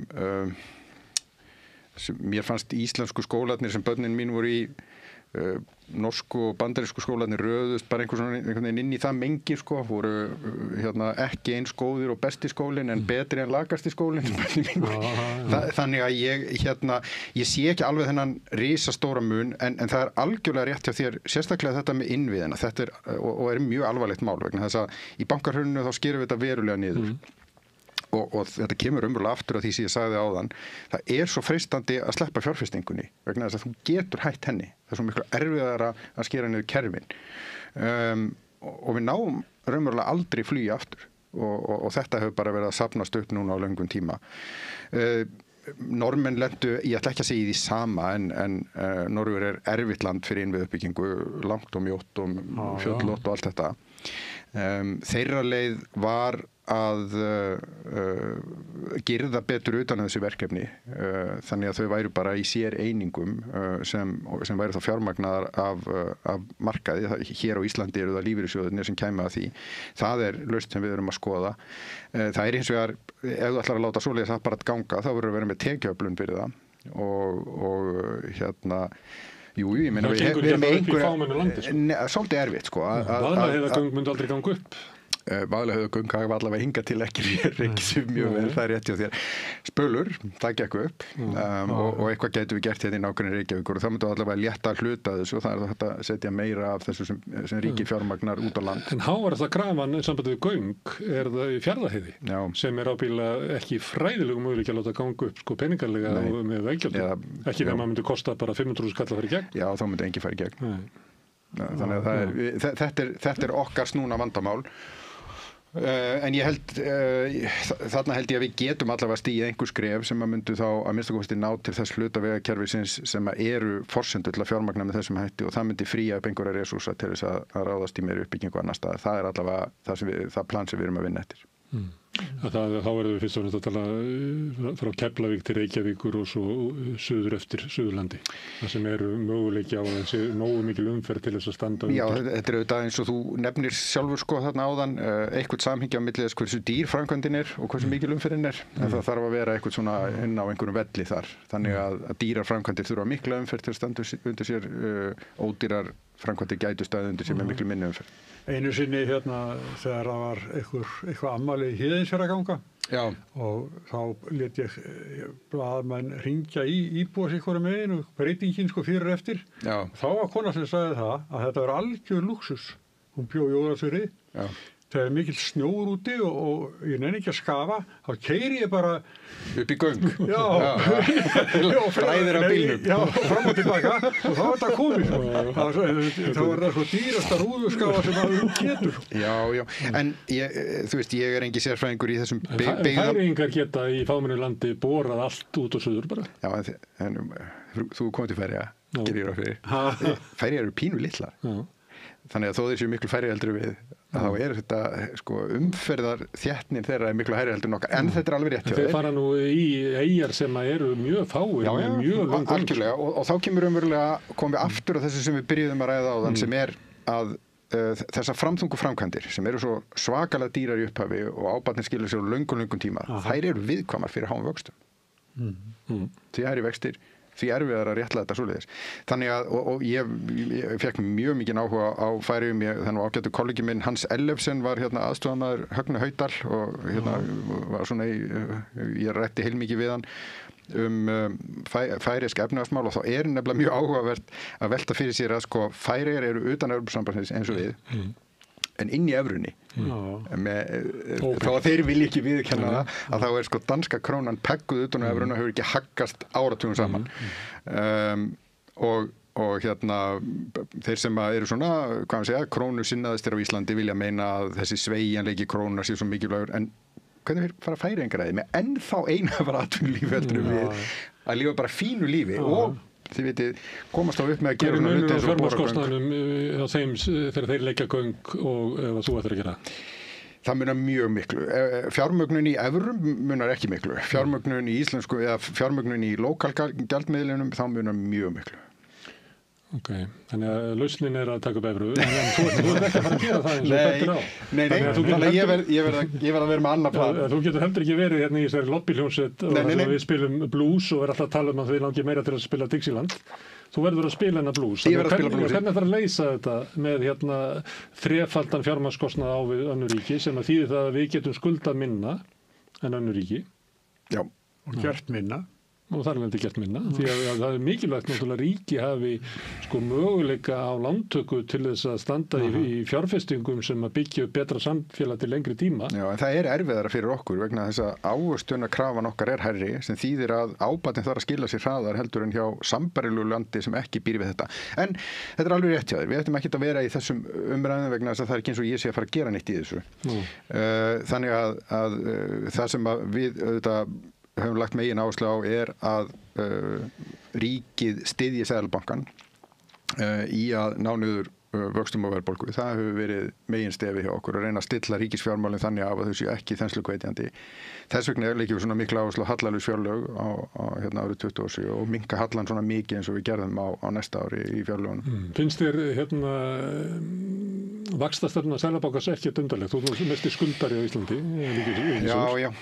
En það að vera með 3,5% raunvexti á stýrivexti, það þekkist ekki annars þar. Nei, en ég öfunda á margan hátt ekki kollega mína í Seðlabankanum vegna þess að nennum við þessu á sundegi, miðlunarferli peningastefnu Seðlabankans á Íslandi. Þú þykir góðu kennari, þú útskýrir það bara fyrir okkur. Sko, Seðlabankan ákveður vexti og spurningin hann ákveður vexti raunverulega til þess að hafa áhrif á eftirspurn. Og áhrif á bæði hversu mikið fólk sparar og hversu mikið fólk velur að taka láni. Þegar hann hækkar vexti þá hann að reyna að hvetja fólk til þess að spara og fjárfesta ekki og draga þannig eftirspurn og hækka líka kostnað þeirra sem skulda. Miðlunarferlið það hversu hratt hafa ákvarðanir Seðlabankans áhrif á vextina sem einhver þarf að borga í bankanum. Og á Íslandi Yfirdrátturinn minn hækkar daginn eftir. Yfirdrátturinn hækkar daginn eftir, þannig að við strax áhrif Nei, ok. Við getum rætt það líka á eftir. En húsnæðislánin þau hækkast ekki neitt. Það tekur langan tíma og ef þú ert með verðtryggt, þá það fyrst og fremst verðbólgan sem hefur áhrif. Mörg af þessum verðtryggðu lánum eru bara með fasta vexti, þannig á endanum hefur ekkert áhrif nema bara verðbólgan, vaxtaákvarðanir Seðlabankans hafa engin áhrif á þau. Þeir sem eru með breytilega vexti, þeir eru ekki breytilegir í sama skilningi og þeir eru í Danmörku eða Noregi, þar sem þeir breytast bara mánuðin eftir að búið að taka ákvörðun. Þannig að það tekur langan tíma fyrir Seðlabankan og hann þarf miklu stærri skref til þess að hafa sömu áhrif á eftirspurn á Íslandi eins og lítið skref í Noregi getur haft á fjármagnskostnað og þar með eftirspurn þar. Og þetta óheppilegt og þessi umfangsmikla notkun verðtryggingar á Íslandi ekki góð. Hún er að einhverju leyti mjög dýr af því að svo það hitt neyðarbrauð, sko. Já, en sko hún sett á þegar við erum í stórri tveggjastafa verðbólgutölu. Við höfum ekki séð svoleiðis verðbólgu mjög lengi. Og viðvarandi gengisfellingar sem við höfum ekki séð í 15 ár. Og mikil óstjórn í efnahagsmálum. Ég svona persónlega þeirra skoðunar að við þurfum að fara að venja okkur af henni. Það myndi vera, það sem svo anstíkilegt að það verður svo lítill hópur fyrir svo miklum áhrifum af ákvörðunum Seðlabankans og við við hljótum sem og vitlaus hópur, Davíð, það er oft svona fólk sem skuldar mikið búið að kaupa sér húsnæði, af hverju það að bera verðbólgu kostnaðinn? Já, og ég og þú sleppum. Þú veist, hvaða sanngirni í því? Þannig að ég held að þessu þurfum að breyta. Svo það líka annað að þessa miklu sveiflu sem við sjáum í fjármagnskostnaði, ég geti alveg setið og búið til sögu sem væri þannig að hann skapar skortin sem síðan leiðir til mikilla hækkana á húsnæði sem gerir það verkum að við erum öll að taka þátt í einhvers konar kynslóðalotteri á Íslandi. Eldri bróðir hans pappa, tengdaforeldrar mínir, þau unnu, pappa og mamma þau töpuðu. Þetta þýddi að kona mín fór oft til útlanda sem barn, ég fór aldrei. Ekki það ég sé eitthvað bitur, en þetta bara ekki sanngjarnt. Það sé þannig 85 frábært að kaupa sér, 2005 ömurlegt að kaupa sér, 2015 frábært að kaupa sér, 2025 hræðilegt að kaupa sér. Ég meina, og þetta hefur áhrif yfir alla ævina, sko. Þannig að ég held að þarna síðan þurfum við að stíga einhver skref. Hvert var hugtakið þarna með hversu langa tíma tekur að láta hækkun vaxta bíta? Miðlunarferli peningastefnunar. Miðlunarferli. Sko, ég geti sagt að þetta gengur erfiðlega hjá honum Ásgeiri út af þessu. Og hann bara raunverulega að reyna að taka peningur umferð til þess að auka sparnað eða svo þið fari ekki út í eyðslu og þenslu. Hann Daði í fjármálaráðuneytinu, hann hefur sömu tæki, hann getur bara lagt á hærri skatta og hann getur gert það sanngjarnt. Hann getur hækka skattan á þeim sem hafa mest umleikis og ættu að bera verðbólgukostnaðinn. En finnst þér að ég ætti að leyfa Seðlabankanum að setja skatta? Nei, þú getur lagt á auðlegðarskatt til dæmis og tekið úr umferð peninga sem eru kannski langt líklegasti til þess að fara í einhverja eyðslu sem ekki endilega peninga þeirra sem skulda mest og eru nýbúin að kaupa eitthvað. Þeir eru ekki að fara kannski kaupa mestarlega þvottavél. Já, sem sagt, þetta alveg örugglega hugmynd. Ég get alveg svo sem sagt hvað ég myndi óttast við hana, sko. Ég hefði áhyggjur af því að menn myndi nota allar mögulegar afsakanir þá endalaust til þess að hækka skatta og það þannig ef þú skoðar þjóðarútgjöld ríkjana sem við viljum bera okkur saman við, að þá liggja þau á ótrúlega þröngu bili.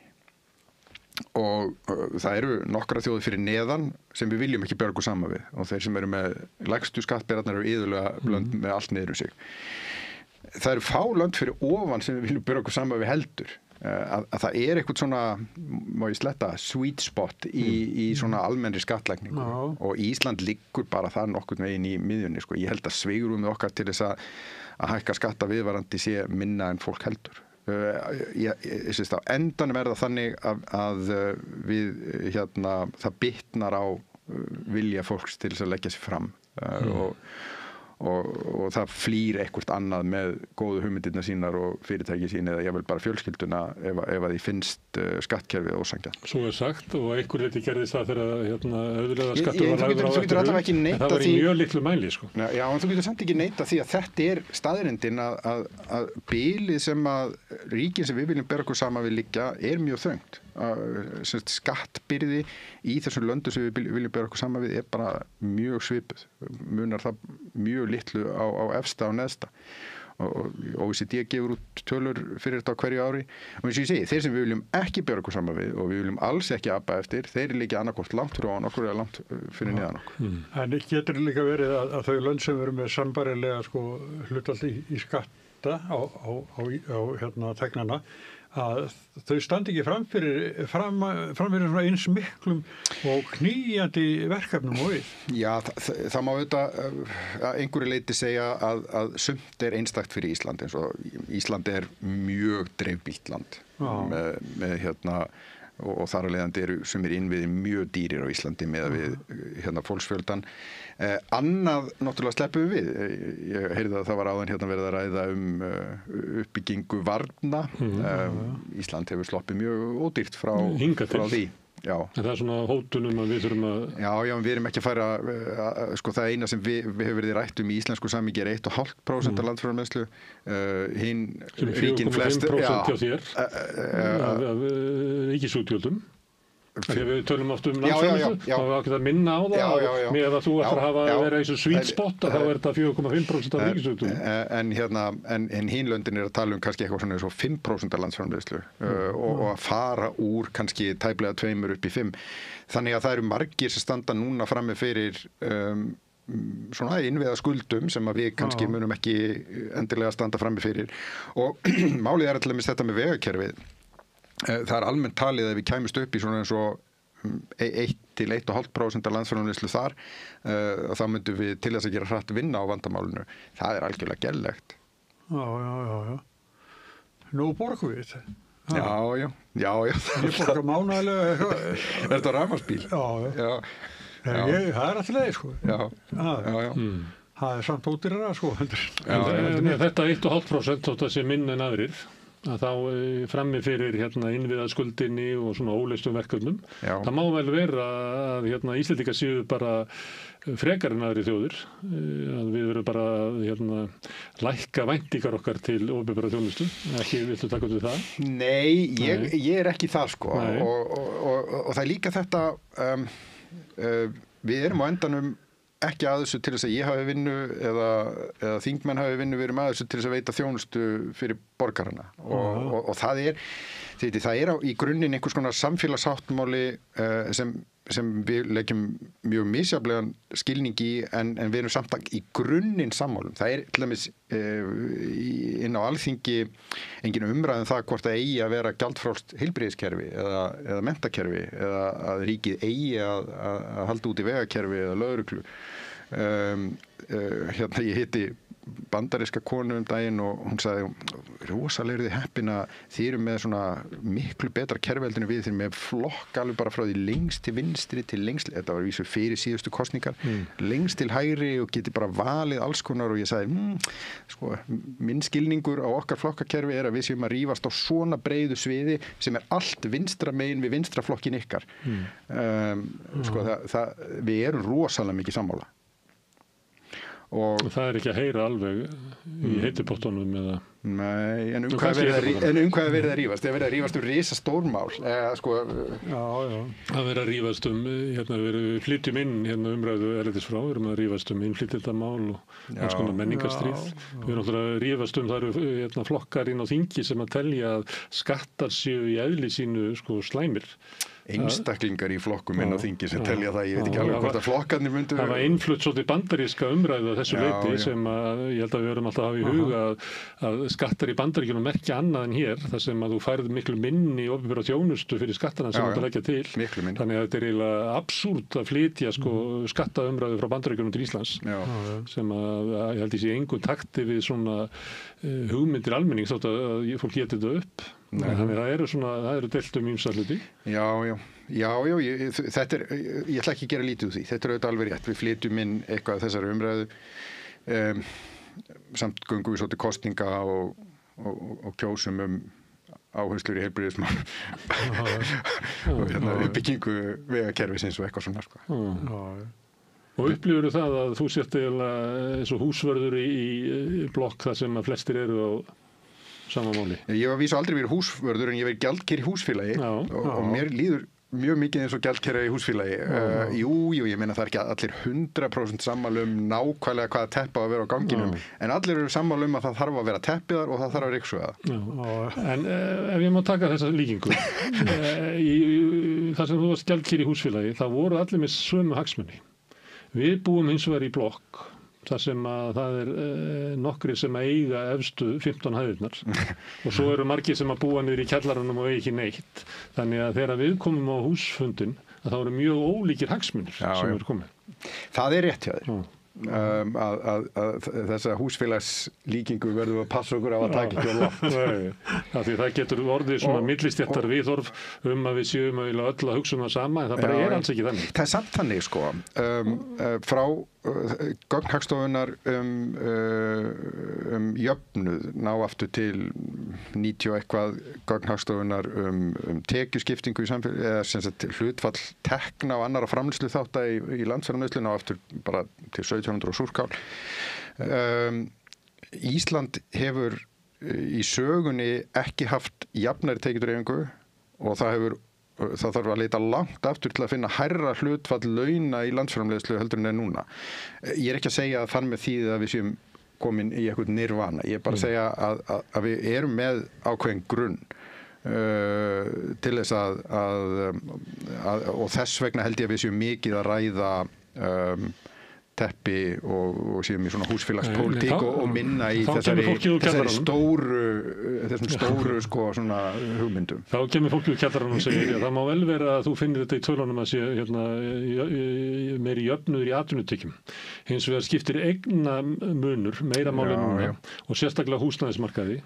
Það sem að þau sem að eiga húsnæði og eiga jafnvel fleiri en eitt húsnæði geta alveg aðra að vera að hafa tekjur af húsnæðisvanda annara sem hafa bara mjög fínt, en síðan það fólk sem á leigumarkaði eða skuldar mikið að lendi því núna kannski að fá leiðréttinguna, verður með fasta vexti kannski í 3 ár og að fá núna á sig höggið frá Seðlabankanum, að það hefur það bara mjög slæmt og Varða var með könnun núna í vikunni, þar sem að sýndi var könnun á launafólki í BSRB og ASI sem kemur fram að 70% hafa það bara ágætt. En 30% hafa það bara alls ekki gott. Og það alls ekki gott að það séu 30% sem ekki hafa það gott.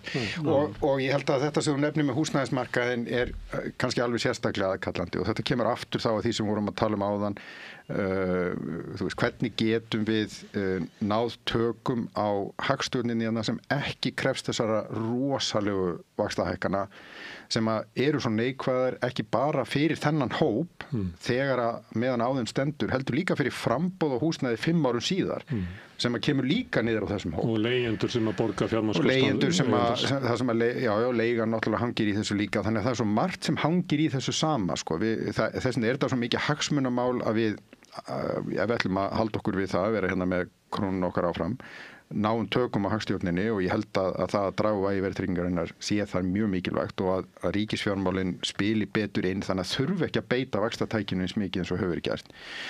Nú eða náttúrulega að skoða einhvers konar svona stórtækari breytingu sem við vorum sammálum á þannig að væri ekki tímabært að ræða. Eitt sem að kemur stundum fyrir sem er í sambandi við fjárlögin. Almennt nú talað fjárlögin að þau eru bara hefðu getað verið lögð fram af síðustu ríkisstjórn svo lítil breyting sem að felst í því að þið komið hérna.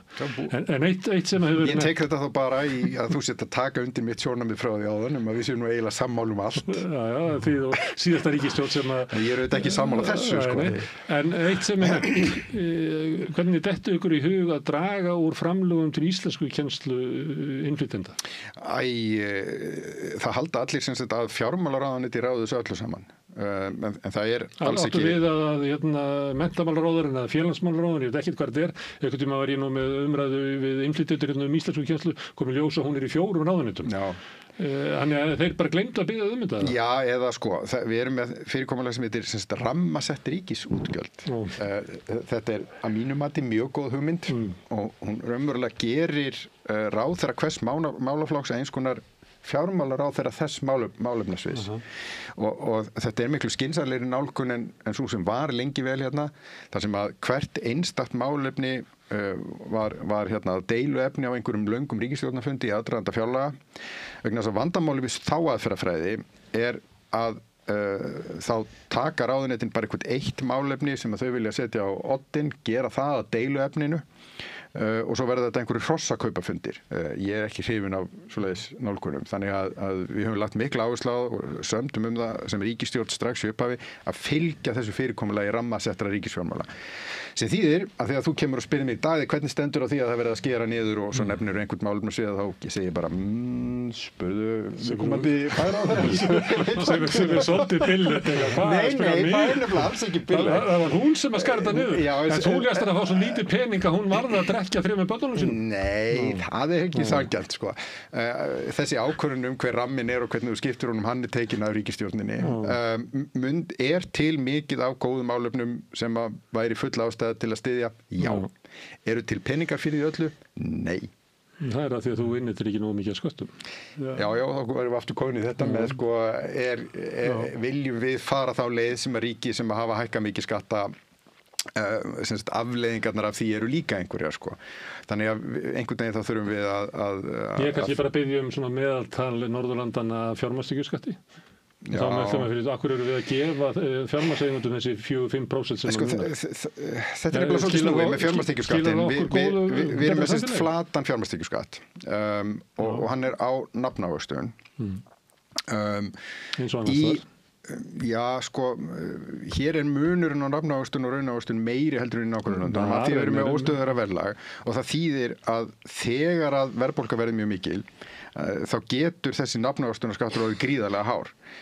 Ættum við að fara yfir í raunávöxtunarskatt, það er mjög erfitt, en þá gætum við hækka prósentuna af því að þá værum við að taka tillit til þess að hún er ekki alltaf jákvæð. Það er til þeir, sem sagt kollega mínir sem að vilja meina að ein af ástæðunum fyrir því að það var þessi mikla hækkun á húsnæðisverði og síðan raunverulega mikla eftirspurn eftir húsnæði númer 2 og húsnæði númer 3 núna á undanförnum árum hafa verið svo að menn hafa verið að flýja með fjármagnið yfir í steinsteypu af því að það var svo dýrt að eiga peningalegar eignir vegna þess að nafnavöxtunin var há en raunavöxtunin lág. Það er að segja að ef þú fær 10% í vexti og 5% eru vegna verðbólgu, þú borgar 20% fjármagnstekjuskatt, þá áttu að borga 40% raun fjármagnstekjuskatt. Og færðu í húsnæðisbraskið og vonast til þess að Já, ég meina það gilda aðra reglur íbúðir hækki langt umfram þetta. Ekki nóg með það við sem sagt, tökum ekki fjármagnstekjuskatt af hækkun húsnæðis eða átt húsnæði lengur heldur en í 5 ár. Myndirðu vilja það? Ég held allavega að við sjáum ekki fyrir okkur að það sé heppilegt að húsnæði séu það sem kallað eru spekulatívar fjárfestingar. Það er að segja að menn séu að arbitrera eins og þetta í húsnæði, kaupa með vonum það að geta selt dýrara síðar. Og það er vegna þess að þetta eru svona vandræða markaðir, eru grunnir og við viljum ekki meiri sveiflur á húsnæðismarkaði, einmitt út af því sem þú varst að ræða áðan að það er húsnæðiskostnaður er hlutfallslega stærri partur á útgjöldum þeirra tekjulegstu. Herðu, þú ert hagfræðingur, sóttur upp í háskóla. Já. Í forsætisráðuneytinu er hagfræðingur. Já. Það er ekki oft sem við höfum haft svoleiðis. 2 hagfræðinga? Nei, það er rosalega langt síðan. Það er raunar frekar langt síðan að við vorum með hagfræðingi í fjármálaráðuneytinu. Já. Er það skárra eða? Ég veit það ekki. Fólk spyr mig að þessu og heldur að þetta sé alveg gríðarlega mikilvægt. Þú hefði menntaði til þess að vera fjármálaráðuneytinu? Ég gerði alls ekki. Sko, auðvitað er ég pínulítið fljótari að setja minn í tölur og þetta kemur ekki slík yfir augun á mér þegar einhver segir miðlunarferli peningastefnunar og eitthvað svo leið sko, en raunar finnst mér hafa skipt miklu meira máli fyrir mig í þessu verkefni frá áramótum að hafa stjórnunarreynslu. Það hefur verið miklu mikilvægara fyrir mig. Ég veit að þið eru nú báðir þar sko. Það taka sér það að vera stjórnandi er risa pakki, allavega var það fyrir mig. Það var mér alls ekki náttúrulegt. Þú kekkst inn í ráðuneytið og varst með tök á því. Það eru þekkt að menn koma ráðherrar inn í ráðuneytið og verða mjög fljótlega upplýsingafulltrúar ráðuneytið. Davíð Oddsson orðaði svo skemmtilega sko, þegar 2013 þegar voru allir ráðherrar nýir og það er bara, sagan segir okkur það að sumir ráðherrar vera mjög fljótt húsvanir. Já, einmitt. Já, eins og ég segi, stjórnunarreynslan finnst mér hafa skipt mér meira máli heldur en menntunin. Herðu, þú ert varaformaður Viðreisnar. Já. Það eru sveitarstjórnarkosningar framundan. Já. Er ekki ljóst að Viðreisn metur það sem svo að hún sé ákveðin svona byr í pólitíkinni og frá landsmálunum, náðu mjög góður kosningu síðast sem að mér skilst að þú hefur verið einna höfundum kosningabaráttunum. Er ekki ljóst að þið ætlið að bjóða fram undir eigin nafni sem allra víðast? Jú, við erum að vísu í mjög góðu samstarfi á mörgum stöðum og þar sem það hefur gengið mjög vel þá gæti nú alveg verið að við heldum áfram í því samstarfi. Sveitarstjórnar eru pínulítið öðruvísi, það er svona aðrar áherslur, önnur aðalatriði sem eru þar undir sem gera það verkum að munur milli flokka verður oft minni. Og þar sem að samstarfi hefur gengið vel að þá munum við örugglega halda því áfram en það er alveg örugt mála að við verðum víðar með eigin framboð. Já. Og þið eruð í uppbyggingu af flokknum og þið ætluðu honum eitthvað. Sérðu fyrir þér að Viðreisn verði stærri en Sjálfstæðisflokkurinn? Ég finnst náttúrulega bara skrítið að sé það ekki sko. Ég veit það náttúrulega ekki. Þegar Benedikt Jóhannesson stofnaði flokkinn á sín tíma, ég verið semst með alveg frá upphafi umverulega frá því fyrir stofnfundin, að þá var hann að bjóða valkost sem að mér fannst ekki vera til staðar í íslenski pólitík. Mér hefur svona svolítið þótt íslensk pólitík á hægri vængnum snúast málamiðlanir milli sérhagsmunaafla. Fyrir mér er það algjörlega óásættanlegt. Við erum að þessu fyrir almenning. Það er þess vegna sem við erum, þú veist, ég vil í betra Ísland fyrir börnin mín og alla aðra Íslendinga. En ég er auðvitað einn af þeim sem trúi að einkaframtakið spili þar mjög mikilvæga rullu. Þannig að jú, mér finnst við auðvitað eiga ennþá meira inni. Það er ekkert leyndarmál og mér finnst margt í pólitíkinni mjög skrítið. Ég get bara sagt það við ykkur, ég er ekki efni í neitt frábæran pólitíkus, ég hef marg viðurkennt það. Er það að halda þig fram að þú ættir ekki að bjóða þig fram í næstu þingkosningum? Það er langt í þær ennþá, þannig að ég held að við fyrir nú ekki að setja þá bónd út á þessum tíma en þetta er... Svo mun bjóða þig fram það, ég verður að segja þér það, ef þú hefur mistað því, sko. Já, ok. Daði, þú segir hérna að út þess að flokkur sé ekki stærri en hann er. Horfið þá kannski öfundaraugum á Samfylkinguna sem að...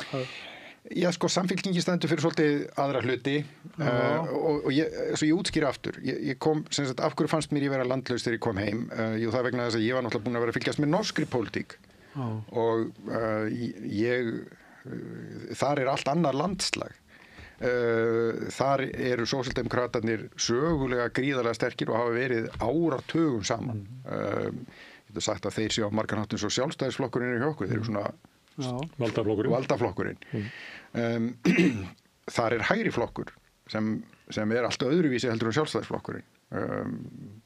Að mínum að þetta er miklu meiri prinsippflokkur sem að leggur áherslu á allt aðra hluti. Það gæti orðað að hann er svona þrengri og gætir svona hagsmuna hefðbundnari hægri sjónarmið á meðan að Sjálfstæðisflokkurinn á rætir í miklu meiri svona fjöldahreyfingu og er að sumuleyti skildar í sögu sinni mörgum svona populískum hægri flokkum.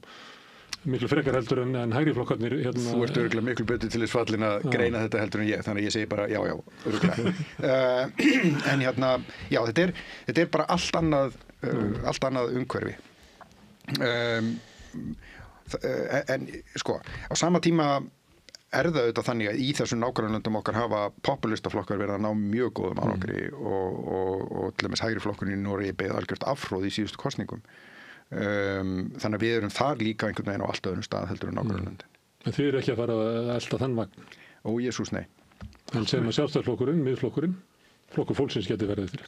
En aðeins að því að Sigurður nefndi þetta með Samfylkinguna, nú er Samfylkingin eiginlega fengið allan þann meðbyr sem þessi ríkisstjórn hefur notið. Þið eru svona frekar að gefa eftir eða eitthvað er? Já, að vísu er það þannig sko að ég er búin að vera varaformaður flokksins frá 2021, ég held að lengst af höfum við verið í svona 7,5 til 9,5% sko. Þess vegna spurði ég áðan hvort að þú vildi vera stór. Við erum held í núna í tæplega 13 eitthvað svoleiðis. Þess vegna spurði ég áðan hvort að sko framtíðarsýnin væri það að þið væri skrýtni hægri flokkur sem vill gangi í Evrópusambandið eða hvort þið sjáu fyrir ykkur að taka yfir einhvern veginn svona sterkari stöðu á hægri vængnum. náttúrulega þú spyrir mig, finnst mér við vera eini raunverulegi hægri flokkurinn af því að við erum þrátt fyrir allt með einhverja hugsjón sko og þú talar fjöldarhreyfingar og eitthvað svona sko eins og ég segi, mér veist íslensk hægri pólitík aðalega snúast einhvers konar hrossakaup milli sérhagsmunaafla sko og ekki beinlínis neina hagsmuni eða hugsjón. Mjög vel á þinginu í vor. Já, þú veist að svona menn gengu erinda einhvers. Þannig að ég mér finnst eiginlega ekki hægt að líka því almennilega saman sko en jú, ég meina sko í fyrsta ræði ætla ég að segja, ég gleðst auðvitað yfir því hvað gengur vel og Kristrún Frostadóttir, hún stendur sér frábærlega vel sem forsætisráðherra og það hefur verið mjög gott að vinna með henni og ég held að þegar kemur síðan að því hvernig flokkarnir kom út úr kosningum, ég held að margan hátt séu skoðanakannanir í þessari aðstöðu, þær eru mælingar á raunverulega viðhorfi til ríkisstjórnarinnar. Samfylkingin leiði það ríkisstjórn, það er ekkit óverulegt að þau njóti góðs af. Það er mjög erfitt að lesa í það, fólk ofta að svara af svona temmilegu kæruleysi hvaða flokkar þeir eru. Ég vara fólk við að þeirra er engin svona sérstök spenna eða átök einhver tiltekið mál að draga ómiklar ályktanir af skoðanakönnunum sko. Það er stundum ertu spurður að þessu og varst ekkert að hugsa þetta sko. Nei, ég held að fólk fjárfest ekki mikið í þessum svörum sko. En við fylgjum stundum með þennir í þingi og þú ert ekki þingmaður, þú kemur þar og ert að svara og okkur finnst það skemmtilegt finnst það ekki skemmtilegt? Hann er svolítið svona eins og hann sé háskólakennari að tukta nefnir til stundum. Ég var þingfréttamaður og þá fannst mér þetta sko þegar menn þurftu að fara upp í ansvar að þá svöruður kannski spurningunni og heldu áfram til að klára tíma sinn sko. Já, ég get það aldrei. Nei, það er svo flott að þingmaðurinn nærvalla að búa til næstu sko í seindansvarið. Ég raunar var húðskammaður daginn í þingi fyrir það að hafa ekki nýtt ræðutíma minn og ég skildi alls ekki hvers vegna þingmannurinn sem kom eftir mig var svona mikið niðri fyrir ég áttaði mig á því að sá sem var á eftir honum á mælindaskrá var ekki stór út í bæ náði ekki að mæta á réttum tíma nei, ég veit ekki af hverju að halda áfram að tala og höfðu ekkert að segja ég bara mjög samanlega það loksins kom ykkur þingmaður sem að þannig að það var eitthvað sem sagði við að þú áttur að ræðutíminn þinn er fríið okkar já, ok já. Þetta var eins og sagt þegar ég var að vinna á Kleppi þá sagt kom til mín að best að segja fjármálaráðuneytið frá þessu þá spurði ég ert þú aldrei veikur? Þá segi ég nei, ég er bara blessaði með góðri heilsu og svona en þú áttur á því að veikindi þín eru aukavættirnar okkar Já, skilvirkur þetta getur að við ekki að gera líka Takk fyrir að koma hingað og ræða við okkur pólitík og ríkisfjármál Takk og við þakkum náttúrulega öllu gestunum sem hingað komið sem eru margir, við erum búin að sitja hérna lengi á þessum sunnudegi. Já, þetta er nálgast 3 tíma hjá okkur. Og það eru margir að núti sem hefur verið að hlusta og horfa sem hafa líka sitja lengi og við þakkum þeim því að þeir hafa breytt þessu samtali okkar í fjölmiðlun. Minni á að það eru þið, hlustendur sem hafi byggt upp dreifikerfi okkar bara með að segja vinum og vandamönnum frá efni sem við sjáum hér og heyrið. Það er líka þið, það sá hluti áhorfenda og áhorfenda sem hafa gerst áskrifundur sem knýja samstöðuna áfram. Ef þú vilt slást í þann hópa þá getur þú farið inn á samstöðun.is, það er hnappur sem ástendur áskrift. Þar getur skráðið fyrir grunnáskriftir sem er bara 2750 sem mér er satt að sé lægilega lágt verð með það efni sem við búum hérna til. En ég held að bara óskugur njótið þess sem eftir er að helginni. Við munum koma hérna aftur á morgun klukkan 8. Þá er það sagðar fréttir á samstöðunni.